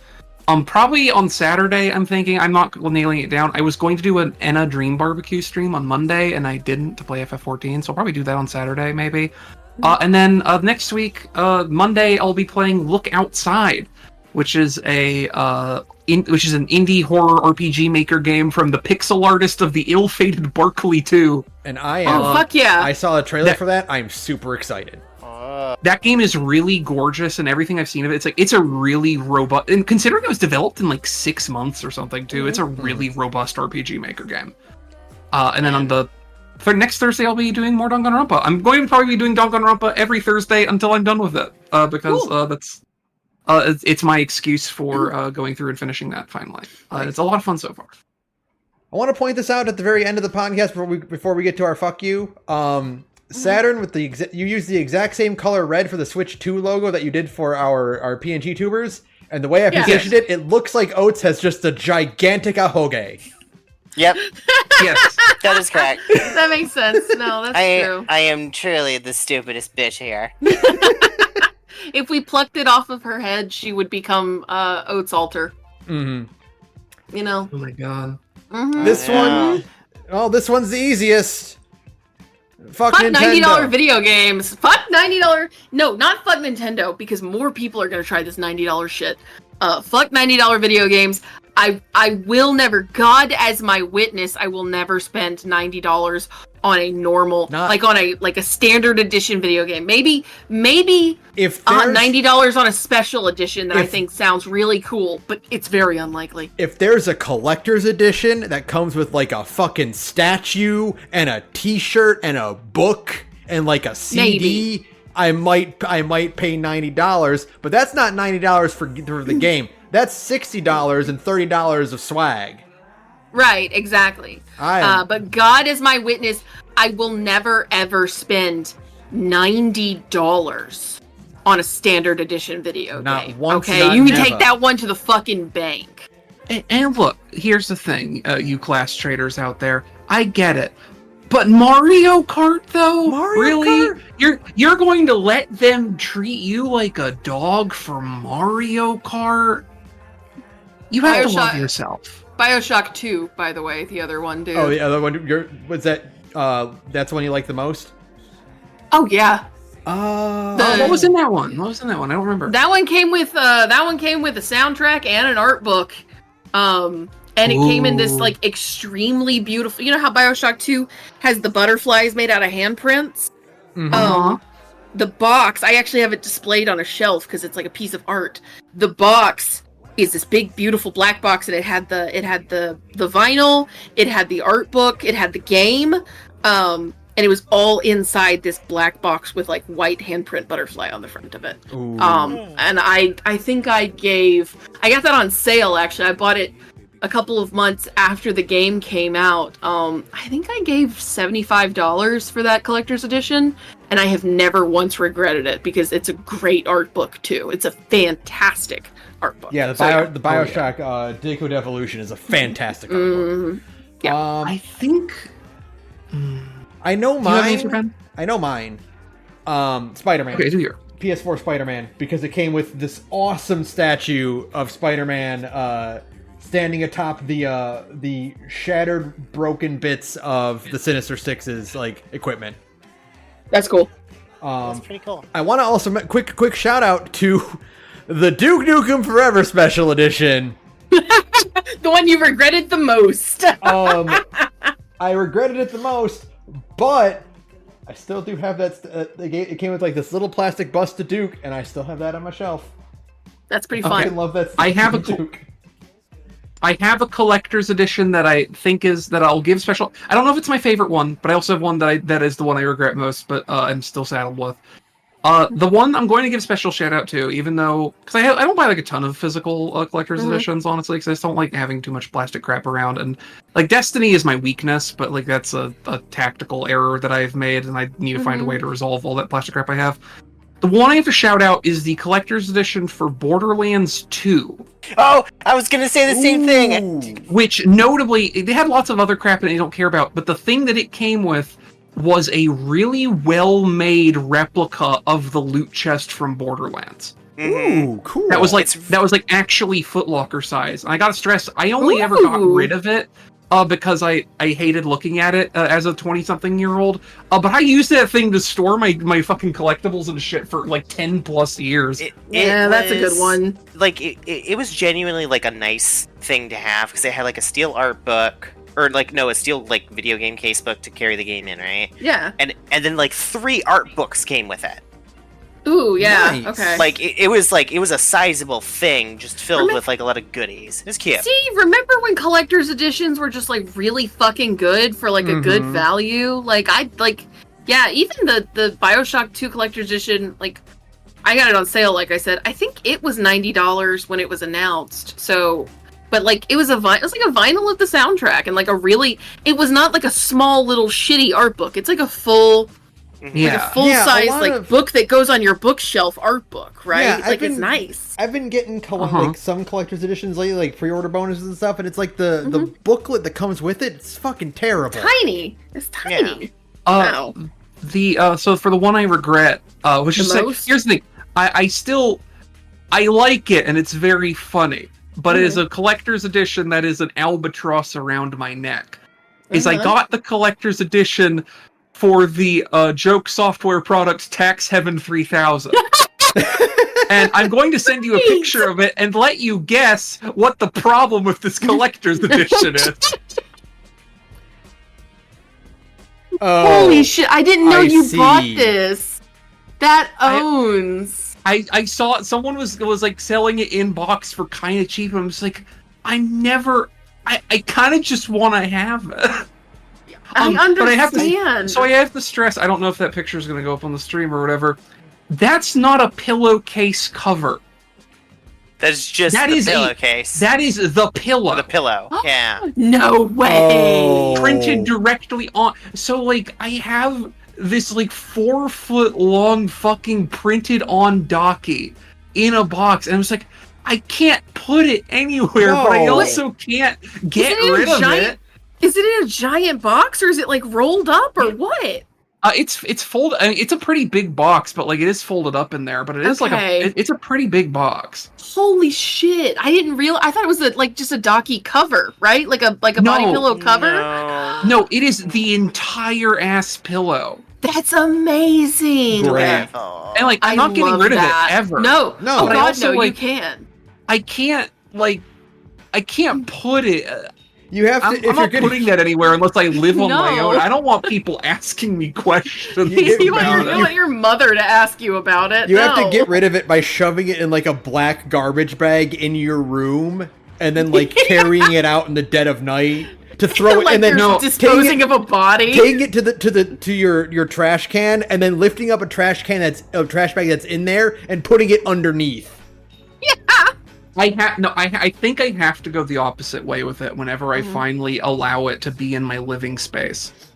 Which is I have to use it as an excuse to live a better life and be a complete psycho who makes my bed specifically so that I can tuck the pillow in so she can take a nap. She works very hard doing people's taxes. Yeah. She needs a nap, okay? Because I don't like Saturn factor that I don't really make my bed because I make a mess of the sheets and it's just like fuck it, whatever. Sure. I'm a simple beast. But I think if I had to ritualize myself by like projecting a tulpa onto this extremely extremely impossible to explain in any sane way pillow that I have, and make the bed for the object spirit that I have allowed to inhabit this pillow, it might make me just like make me trick myself into forming better life habits. Oh my god. Okay, that's it though. We're getting out of here. Okay, get us out of here. We've been here. Wow. Yeah. God is telling me to get out of here. What? Did you hear that? No, what happened? I think a fucking thunder just rumbled like right outside my window. Oh, I did hear like a slight. That. I heard like the tiniest rattle. I just thought you bugged the micro. No, yeah. So we're gonna. All right. Well, God is kicking us out of the. That sounds good. Good night, everyone. Good night, everyone. Good night, everyone. Good night.